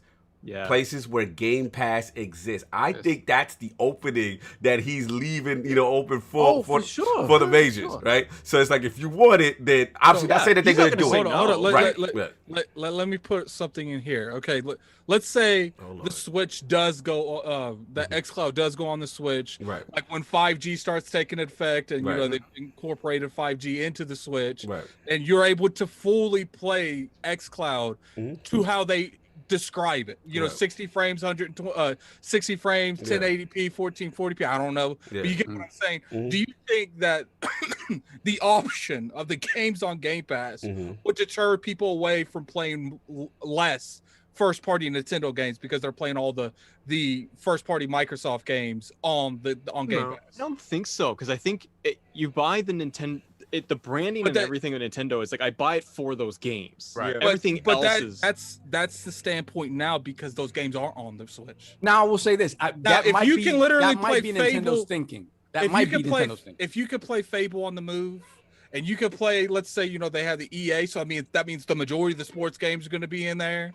You have, it's like I said, like Splatoon sells the way Splatoon does because Call of Duty's not on that platform. Battlefield's not on that platform. Right. It's easier to sell games when you have no competition. I say this, right? And to your point that you might be right in that aspect, and Assemble might be right as well, because I believe when you purchase that console, specifically a Nintendo console, you're getting it for that Mario, those games that will never ever show up anyplace else. I feel like that's if true. you have Game Pass, to your point, if you have Game Pass on it, I would play my Switch more in between those lulls because I don't play it now. It catches more dust than my PS5. So I feel like that's true. You're right. But I do feel like to a point, a lot of people pick up a Switch because of the portability. Right. And a lot of people pick up a Switch for like Pokemon, and they buy other stuff because there's nothing else to play on it. Now, does it throw a wrench in it? If you're talking, you made a good point about a next gen Switch having, like, say they get to 5G, right? Or it can handle more of the online. What if a little wrench in it is if Nintendo finally releases or puts back on a browser on Switch, because then I can access my Game Pass and my xCloud. Yeah, I think about that. Which is what the deal was with iPhone, wasn't it? Right. Because they had all the issues with I can't get the app on Apple. Right. So they had to work around it, and people were going through the browser. It could be a situation where they're like, if Nintendo doesn't want to play ball, well, if they did get a browser on there, you could go around that. Xbox will just say, here's an optimized browser version. I think if Nintendo got to the point where they weren't feeling that move, they would just disable the browser. I really feel like they would do that. They would. I mean, the relationship is fairly decent right now. Obviously, we had the Minecraft. They've had the Ori. What I'm saying, the Cuphead. They've got a relationship. Let me point out one more thing. Yes, it's like I told Forte last night. I said, look, one of the reasons that Zelda sells 30+ million, that Mario sells 20+ million is because like those are primarily the only games on that platform. Take all third parties, like in a realm tomorrow, all third parties off PlayStation. God of War's gonna sell 40+ million. Horizon Zero Dawn's gonna sell 40+ million because so you guess think what? that third parties are gonna stop the sales of their first party? I do. I think third party definitely. Third party competes with first party. Because if you look at it from a standpoint on sales, what's the top 5 games sold on every platform besides Switch? And the reason that they're not in the third party on Switch is because they're not there. Yeah. You're right. Well, I mean, it makes a huge amount of sense. Exactly what he's saying. And I do agree with it. I just believe that Nintendo's the outlier. I agree. I think they're in their really own space. believe they listen.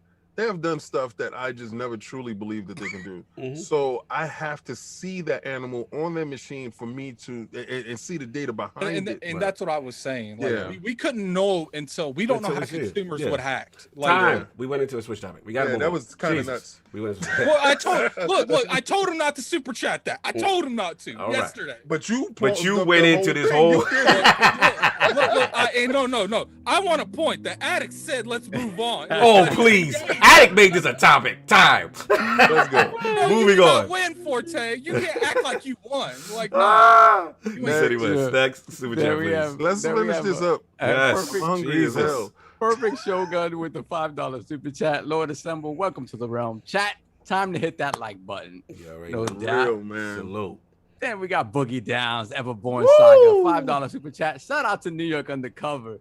King does low key look like Malik. All right, let's keep going. Moving on. You try to say you got ashy lips? Oh, damn. Listen. That's why you see me every so often. There we go, brother. You already know how we do. You know how we do. You know how we play. Keep those lips fresh. Exciting. Then we have the Wise Old Gamer, $2 super chat. Hey, King and Addict, why don't you play Tetris? Y'all so bad. Moving on. Then we have Brett Bingham, $5 super chat. Brett Bingham. Bingham. If that's your last name, if that's your real name, that is hot. It's fire. I put money on WB or Bandai Namco, considering the Elden Ring teaser being bought by Microsoft before Capcom. Capcom is too picky to sell. And they're hot right now. Just go in there and hostile takeover. We got enough bread to just run up in there and put our servers in. No one's too picky to sell. It's just how much they're willing to sell for. Everybody has a price for the $1 million. That's right. TCL, you heard that? You want the slander to stop? Put that bag in my lap. Moving on from King, Corporate King. Rocker Corey with the $2 super chat. Watch xCloud first come out on TCL TVs. Yo, facts. Facts. And then there's the market. King, why does my TCL come in a bag? In a bag. Why is it a bag? He's messy, yo. Assemble is so messy. I mean, yes, I get it. When it's something you can put in your shopping cart as you're walking by, maybe you don't want to get that. Maybe I can't be disgusting. $3 super chat from Gaming Forte. I told you, bro. I win, Addict. Hashtag job done. You want Addict next? Go somewhere with that nonsense. Go somewhere with that nonsense. Yeah, we're good. We're good. All right. Okay, let's go. Finally, the final topic 4 hours later. Dear God. Yes. We can't win. Yes. All right. So, Sav, you are we should just do 2 topics a week. Yeah. At this point, real. Like, we've gotten to that point. Like, at this point, but then y'all want to talk about Justice League, but then, moving on. I'm messing with y'all. Okay. Sav, you're up. Real quick. Thursday we had a Square Enix Presents, a digital showcase of some upcoming games, and it was a little underwhelming, except for a few announcements. I'm not really going to get into the mobile phone stuff because that's just not for us. Just Cause and Space Invaders AR, I guess, is a thing. That was nice. We got Avengers updates and news. We got a roadmap, which I was excited to see, just because we got a roadmap. And for people who are really into that game, I think that's a fair thing to expect and want. We got a reveal of the Wakanda expansion, and they're naming it an expansion, which is important, which means it should be. Someone in the chat's name, get to the point already. That's the name. That's his name. I love it. Get to the point already. That's his name. And he's like, codes. Give more codes. Codes. Yeah, he wants the free game. He loves it. Oh, he wants freebies. Adam, you have anything? I'll drop some codes in the chat. Yeah, he out here pocket watching that's codes. right. Y'all stuck around. Y'all getting some codes. And then we got Yuji Naka's latest Balan Wonderworld. Yes. I love that. Setting the world on fire. It's nice. And we got a few more details on Outriders, obviously coming to Game Pass Day 1. Yeah, lit. But the biggest things coming out of this kind of direct style presentation was the fact that Project Athia, the PlayStation exclusive game, now has its final name. It's called Forspoken, and it looks pretty cool. I like the fact that we have a woman of color as the protagonist in the game. It looks fantastic. They're trying to cancel her early too. Like we said, this is what PlayStation does. This is what they're going to continue to do. Second party partnerships for exclusives. They're going to continue to do that, and they're going to be successful at doing it because once, as you see, as Project Athia, it's another third person game, action game. Is so that's the home for that. And then beyond that, we got the newest Life is Strange game announced. I know Cognito's going to like this. True Colors. Yes. And it is coming. I like the premise. Like it's the fact that this person can sort of see people's feelings and it's represented as colors, and there's a mystery about her brother's death. And if you buy the big edition, whatever it is, you will get the remasters for the original Life is Strange and Before the Storm. Yeah, I do want that. So all in all, kind of underwhelming. The Project Athia stuff was cool. The Outriders sort of explanation more, and obviously for people who are looking forward to Avengers and haven't played it yet, or people who are looking to come back to the game. I was surprised that I didn't see a Game Pass announcement for Avengers, man. I really thought that was going to be a thing because that's the way I see that game continuing to live. I feel you. I think in time though, with maybe with the Wakanda joint later in the year, because now I think, let's be real, like they going for Outriders probably was the big was money. It was money. Yeah, it was money. So that's it. Nothing huge to speak of. I don't know what you guys thought about it. Assemble. He's still here and alive, and kids are breathing. And the kids are good. Yeah, so checking in on them. Yeah, salute the to you. Pizza just came. He was like, "Eat up, drink, be married." You're not my kid. You don't get water. Out of control. Salute. That's what's up. So the Square Enix presents. What was your thoughts on it? Standouts, your feelings? I mean, for me, it's Marvel's Avengers, and half the chat will probably just be like, "Nope, boo, done, don't care." For me, that was great. I love to speak on that one because that is a game that I do play quite a bit.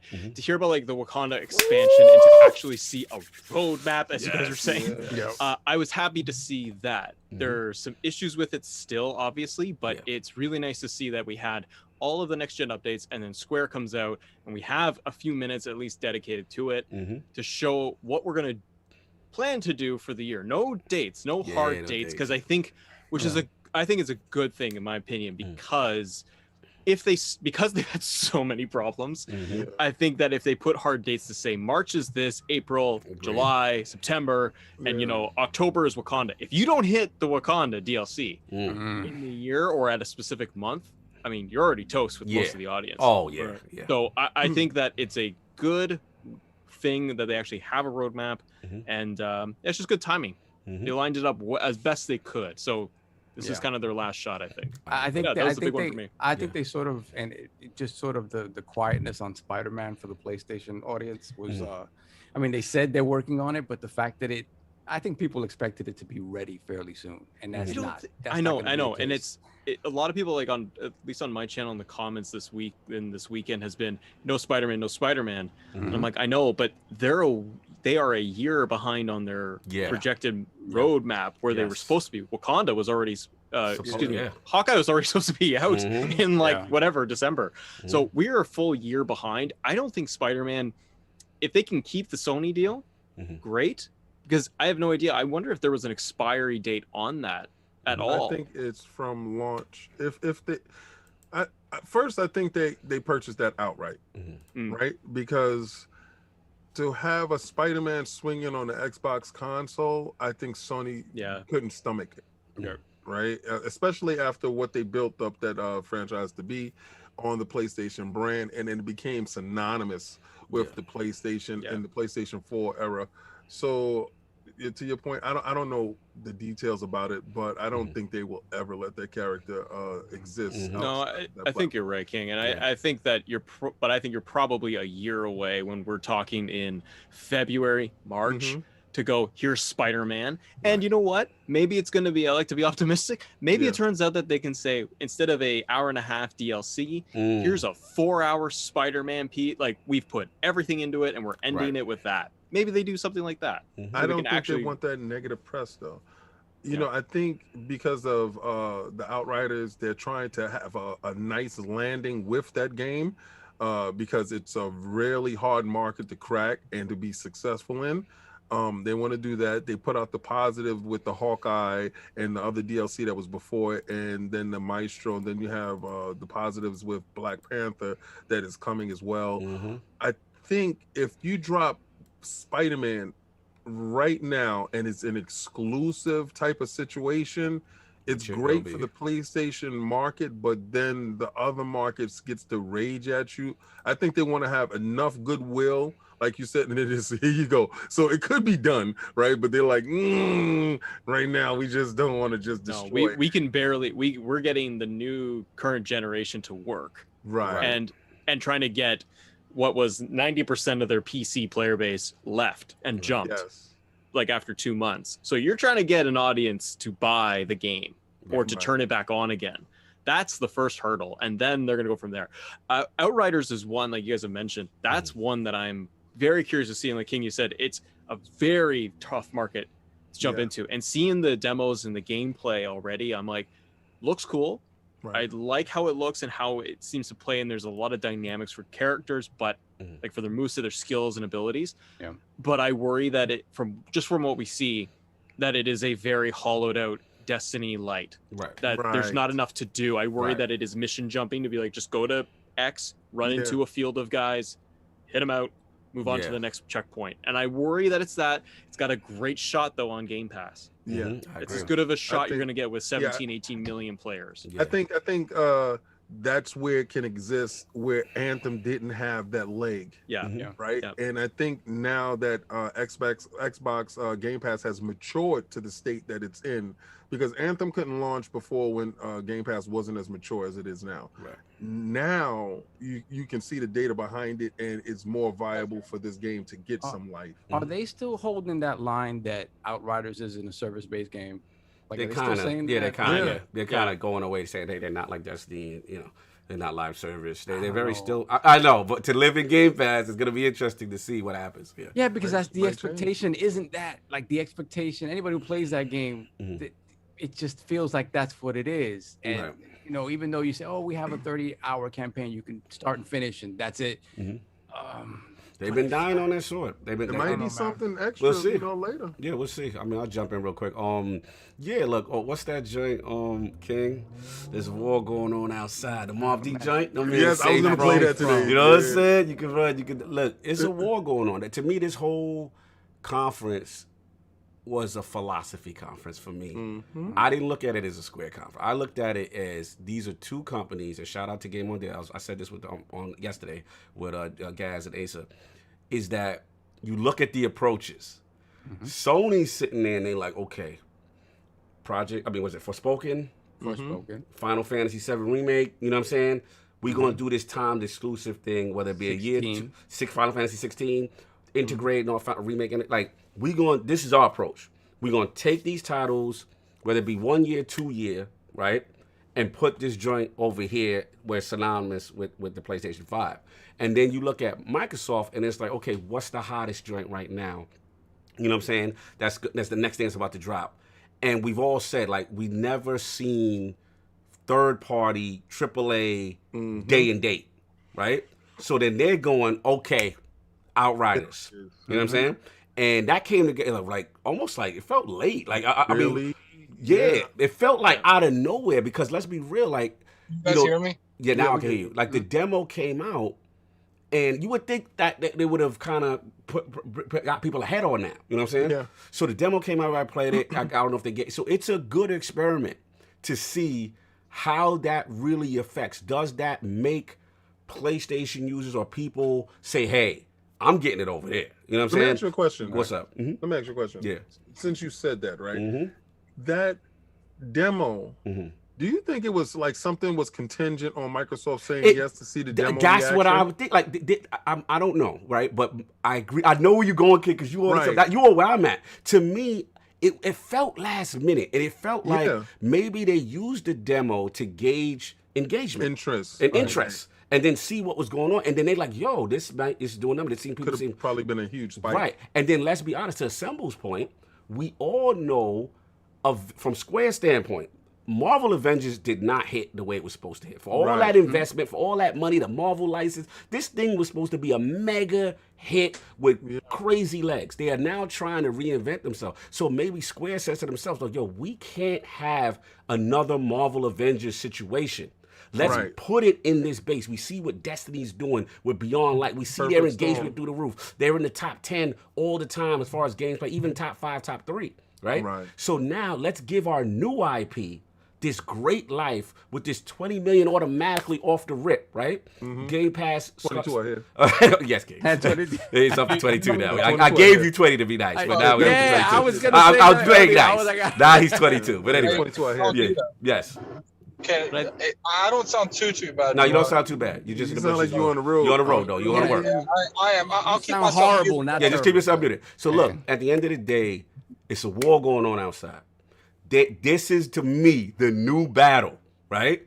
If Microsoft's going to gauge how this affects these third-party games, if they go in there and how much engagement, you know what I'm saying? And it's a fun thing because we know what Sony going to do because we heard about it even before the Bethesda, even though before Microsoft took ZeniMax, right? We heard they were interested in Starfield at one point.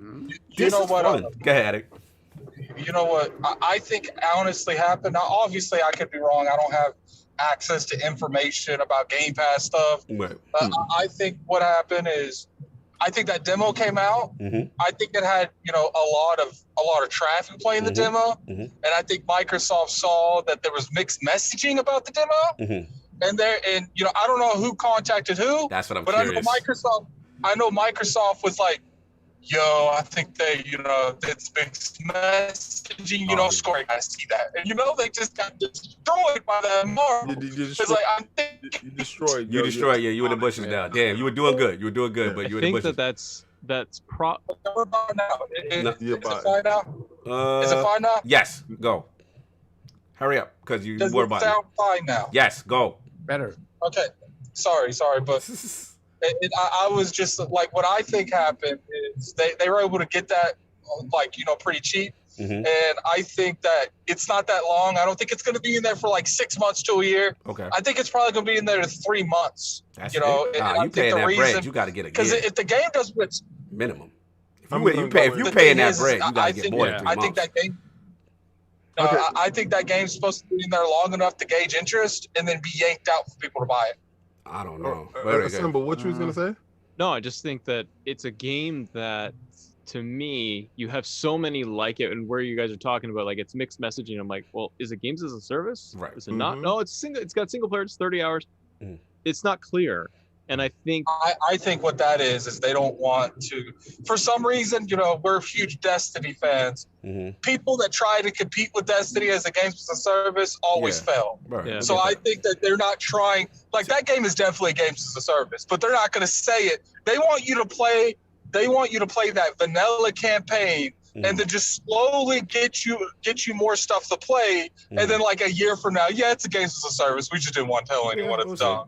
Continue with something because I want to get and that I think it gives them almost that guarantee. And whether it's 3 months or a year or whatever on Game Pass, it's a guarantee to know that we can do maybe a lot better and get way more exposure. Because for me, Outriders is not a game that I'm going to turn around on my PlayStation and buy day one. Thank you. I wasn't $60. I'm not, because it's time, it's mind share. There's enough other stuff to play and that is coming out. Unless you've been following this and you're really eager, unless you've got your mind on it and I want to play that. Right. And to your guys' point, if I got both, or I have the Series S or my 1X or whatever, I'm going to turn around and go, I want to play it, but $20. Yeah. I'm going to play it over here.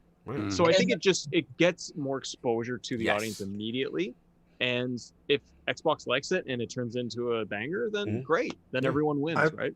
And not to mention that what we are seeing too is we're seeing people that had it pre-ordered on PlayStation cancel on PlayStation. Good. And they're getting it on Xbox. And, Good. And, Go get little man and cut out the middleman. Get little man and cut out the middleman. Yeah. What they want is they what they want is, because I'm assuming Outriders is going to have microtransactions and stuff like that. And if you're forcing people, and they're not forcing, but you give them the value of Game Pass over $70, they're gonna pick Game Pass every time. Right. And now they're on Game Pass buying microtransactions, and that's going to my. Right. All right. He's gonna he's really. So no, I keep muting myself because I don't want to like ruin the audio. That's okay. Yeah, we gotta go because you're bot now. I just feel I feel at this point right now. First, I don't think it's gonna be no 3 months. That's to be honest with you, and I think it's going to stay there forever.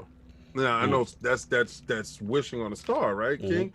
Okay, this is how like Cyberpunk did.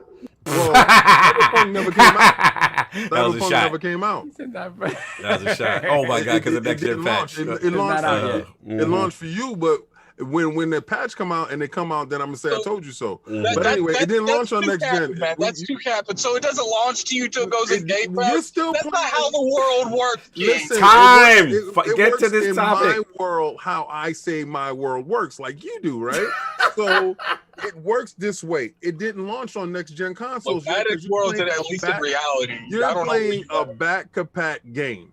All right, so I'm not gonna play that. That didn't come out. I did not buy this console for that. But I say this, right? I think that game is gonna, once it does its numbers, and I think it's gonna do truly well, to be honest with you, because I see a lot of people on my friends list still playing the demo now, talking about maxing out their characters because that character information carries over when the game actually launches. So this is kind of great. That was a kind of ingenious thing to let everybody know that all the stuff that you're doing now is not in vain. If you max out all your characters now, you get to try out which characters you like the most. And then when the game does launch, the materials don't go over, but your experience and everything does.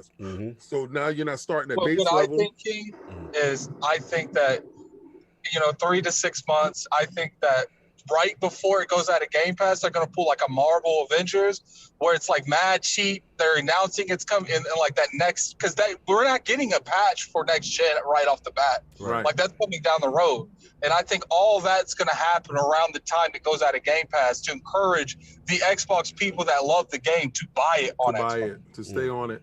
Well, just my quick synopsis on the Square thing, because we in the bushes one time. Jesus. Listen, I thought it was great. I thought Sony did a great job, and Square did a great job in presenting these games and giving a name to some of these games and showing a little bit more of these games in their light. It just, to be honest with you, they're starting to look the same to me. Right? They're starting to look indistinguishable between each other, and I think Sony is going to start to fall into that trap. They need to diversify now.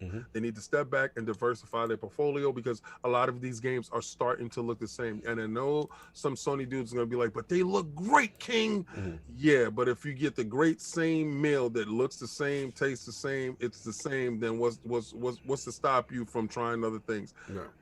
Do something different. It's great. I'm going to purchase maybe one of those games. I'm intrigued by one of those games.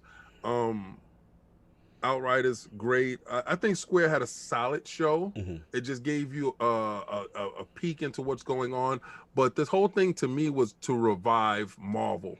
To revive Marvel Avengers, to get that interest back in it. So they had the other games that you wanted to know more about, but they mainly put this here to get this Marvel, because they got to get their money back. They want their money back for all the money that they put in. That license is not cheap. The license costs a lot. The development time that went into it, and it's a solid game. They just need to tweak some things, and to give me that Wakanda, that Black Panther, that feeling. As soon as I saw that, I was like, excited, oh my god! I threw it up. I was ready, son. I was like, let's go. I like the fact that they, like you said, King, I think for them, they really need to, in terms of trying to get that money back for Avengers, they were in the red because of Avengers last year. Because they did so well with FF7 Remake, and then Avengers tanked them. Yeah. And I don't know that they ever get that back, but I do think that's why my surprise that, obviously, yes, they have Outriders now. Having 2 games from the Square Enix library in Game Pass at the same time is probably a little crazy. But I thought that was the big splash to make, to be like, listen, we know we need to get people back on board with this game. But at the same time, I realized that they haven't given the people who were there day one and purchased that game, they haven't given them the reason to continue to be there. And I know a lot of people would be pissed off if all of a sudden that game went free to play or on Game Pass. So I get that part. They're gonna have to pull a Division 2. Let that stuff be like $5 on Steam, Xbox. Yeah, no, look, man. So something. If you got Game Pass, get it for $1. But it's real interesting what you guys, the sort of angle you took on it. It was interesting to me because it is true. It's one company catering to 2 different audiences when you talk about Xbox and PlayStation. Basically, Square is eating off of these 2 fighting each other with this philosophy, because they're like, oh, you want for spanking, you want Final Fantasy regular, you gonna have to pay me up. Selling arms to both sides. Yeah, and then there's like, as Xbox, you want Outriders? Okay, you give me that bag and I'll give it to you day and day. Square is eating, like they are playing both sides so well. And you know what's funny? I could totally see Square in like meetings with Microsoft and Sony where they're like, look, man, it's like that Final Fantasy 7 remake. There ain't nothing I can do, but what I could do for you. That's not for you. That's not for you. Yeah, like, you want us to extend that integrate. I mean, Phil asked us to put Final Fantasy full of AR-15. We can show you the shotguns. We can't show you no shotguns though. I could see Square in a meeting with Sony, and they're like, we want this and that. It's like, well, we just made exclusive. We just brought the Octopath Traveler low-key going. Facts, Octopath Traveler. I forgot about that. Yeah, like, bro, they are playing this so, because remember, Sony doesn't have Octopath Traveler. No, I believe Nintendo did. Nintendo had it and now it's Xbox Nintendo and PC. PC. Yeah. Oh man, this is an interesting thing. I thing. want my money back. No doubt. Yo, shout out to the Wild Zone Gamer. It says it now. He bought the mask and the tee. No doubt. Salute. We got to wrap up.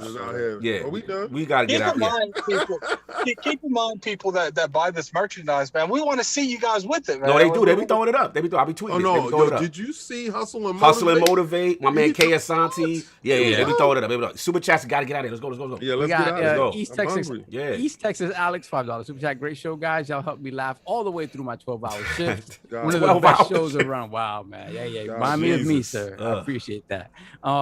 Michael, aka Best Eyes Finest, $5 super chat. Just stopping by to say hello, enjoying my vacation in Orlando with no kids.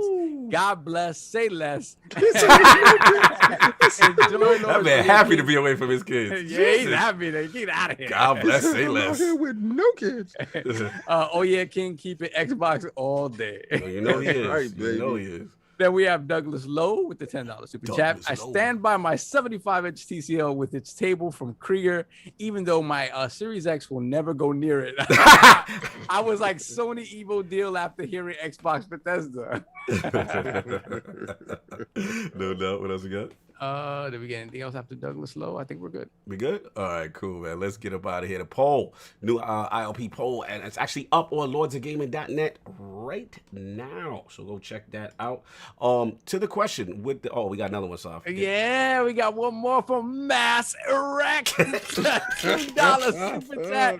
Thanks for the great show, guys. That's the only way I'm gonna say it. Extra. Thanks for the great show, guys. Coming from the 6. He's from the 6. He's from. There we go. That's right, Drake. Okay, he repping that Assemble life from the 6. I'm only saying your name like that. That's it. Wow, disrespectful.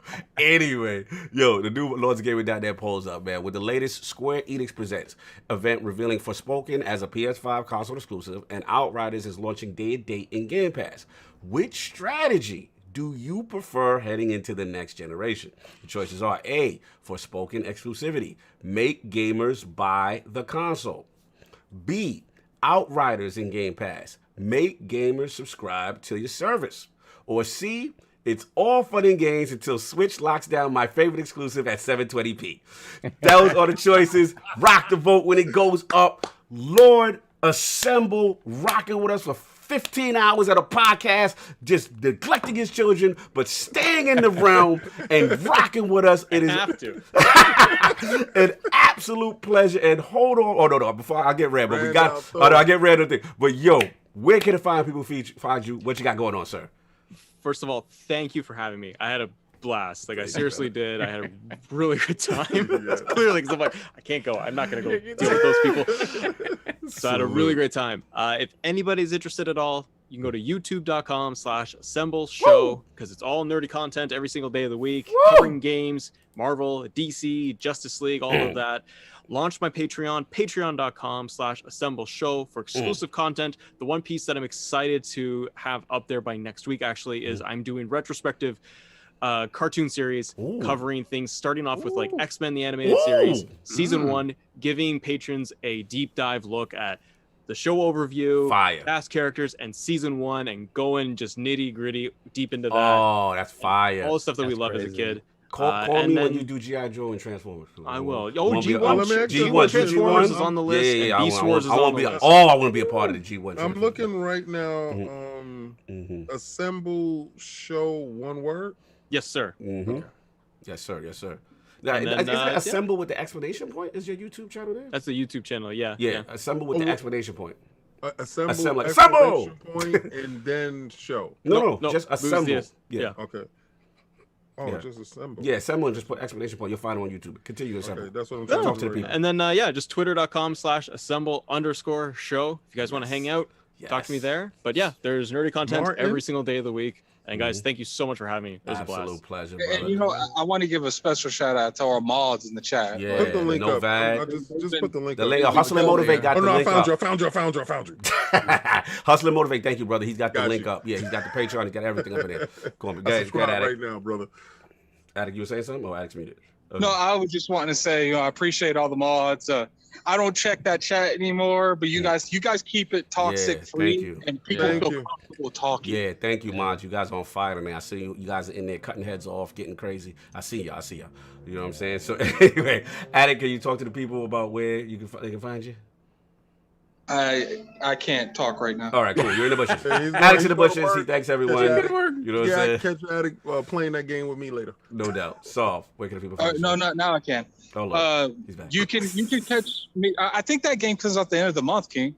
Yeah, me and you can buy it. We good. I'm down with that. If it's not inside Game Pass, it's certain games that only one of you has to buy it. Only one of you has to buy it. Okay, so Attic can buy it. That's coming out of the ILP bank. Exactly, right? We playing for the channel. No facts. Continue. Solve. Yeah, no doubt. Assemble. Amazing content, man. I love the fact that you realize that we're like long form and you feel the same way. You just want to talk about what you want to talk about, and we could have talked about Justice League the whole damn show. Facts. Justice League, watching it on your TCL. Exactly. No. So fantastic, man. Your eyes, you can catch cataracts. You definitely have a new fan in me. So thank you for rocking with us too. Thanks, that's the difficult thing for people to stay 3 hours. And you know what I'm about to go do. So you can catch me back here next week. No doubt. Lord King with an hour and 30 minutes worth of TCL slander throughout this entire podcast. Hijacking. Where can the find you, sir? Well, if they wanted to stop, drop the bag. Anyway, I definitely want to say Assemble. Thank you. I mean, not since Nintendo Guru, God bless his soul, has somebody popped on and I've seen his background and said, like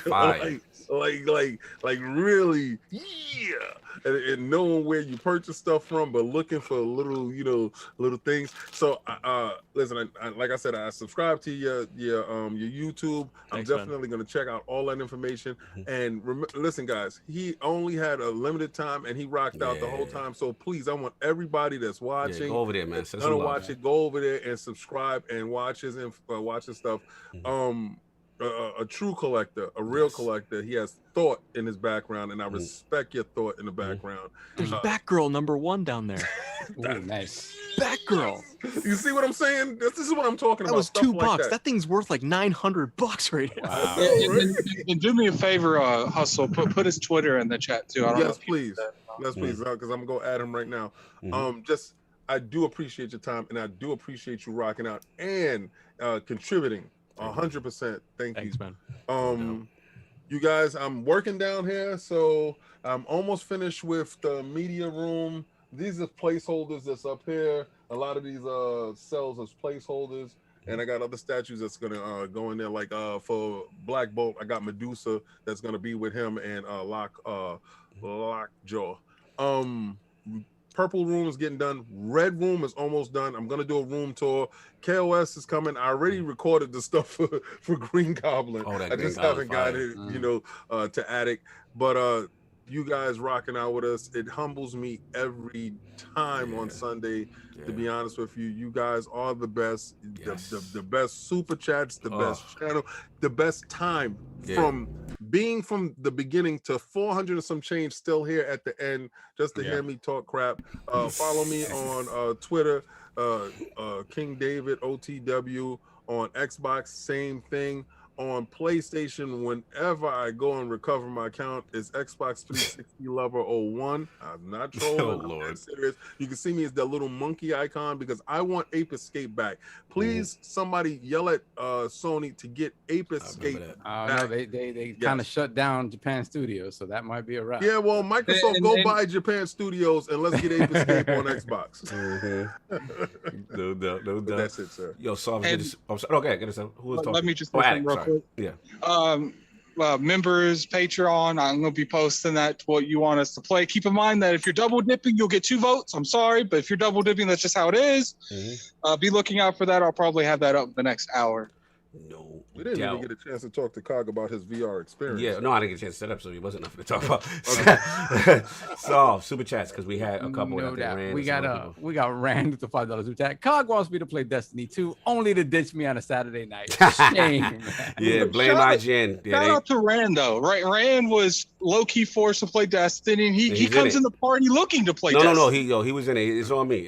I messed up. I told you before. Stop messing with this fraud and just hit. No, I play with him. Stop. No. Listen, Rand, I'm on all day. Rand, I play with you.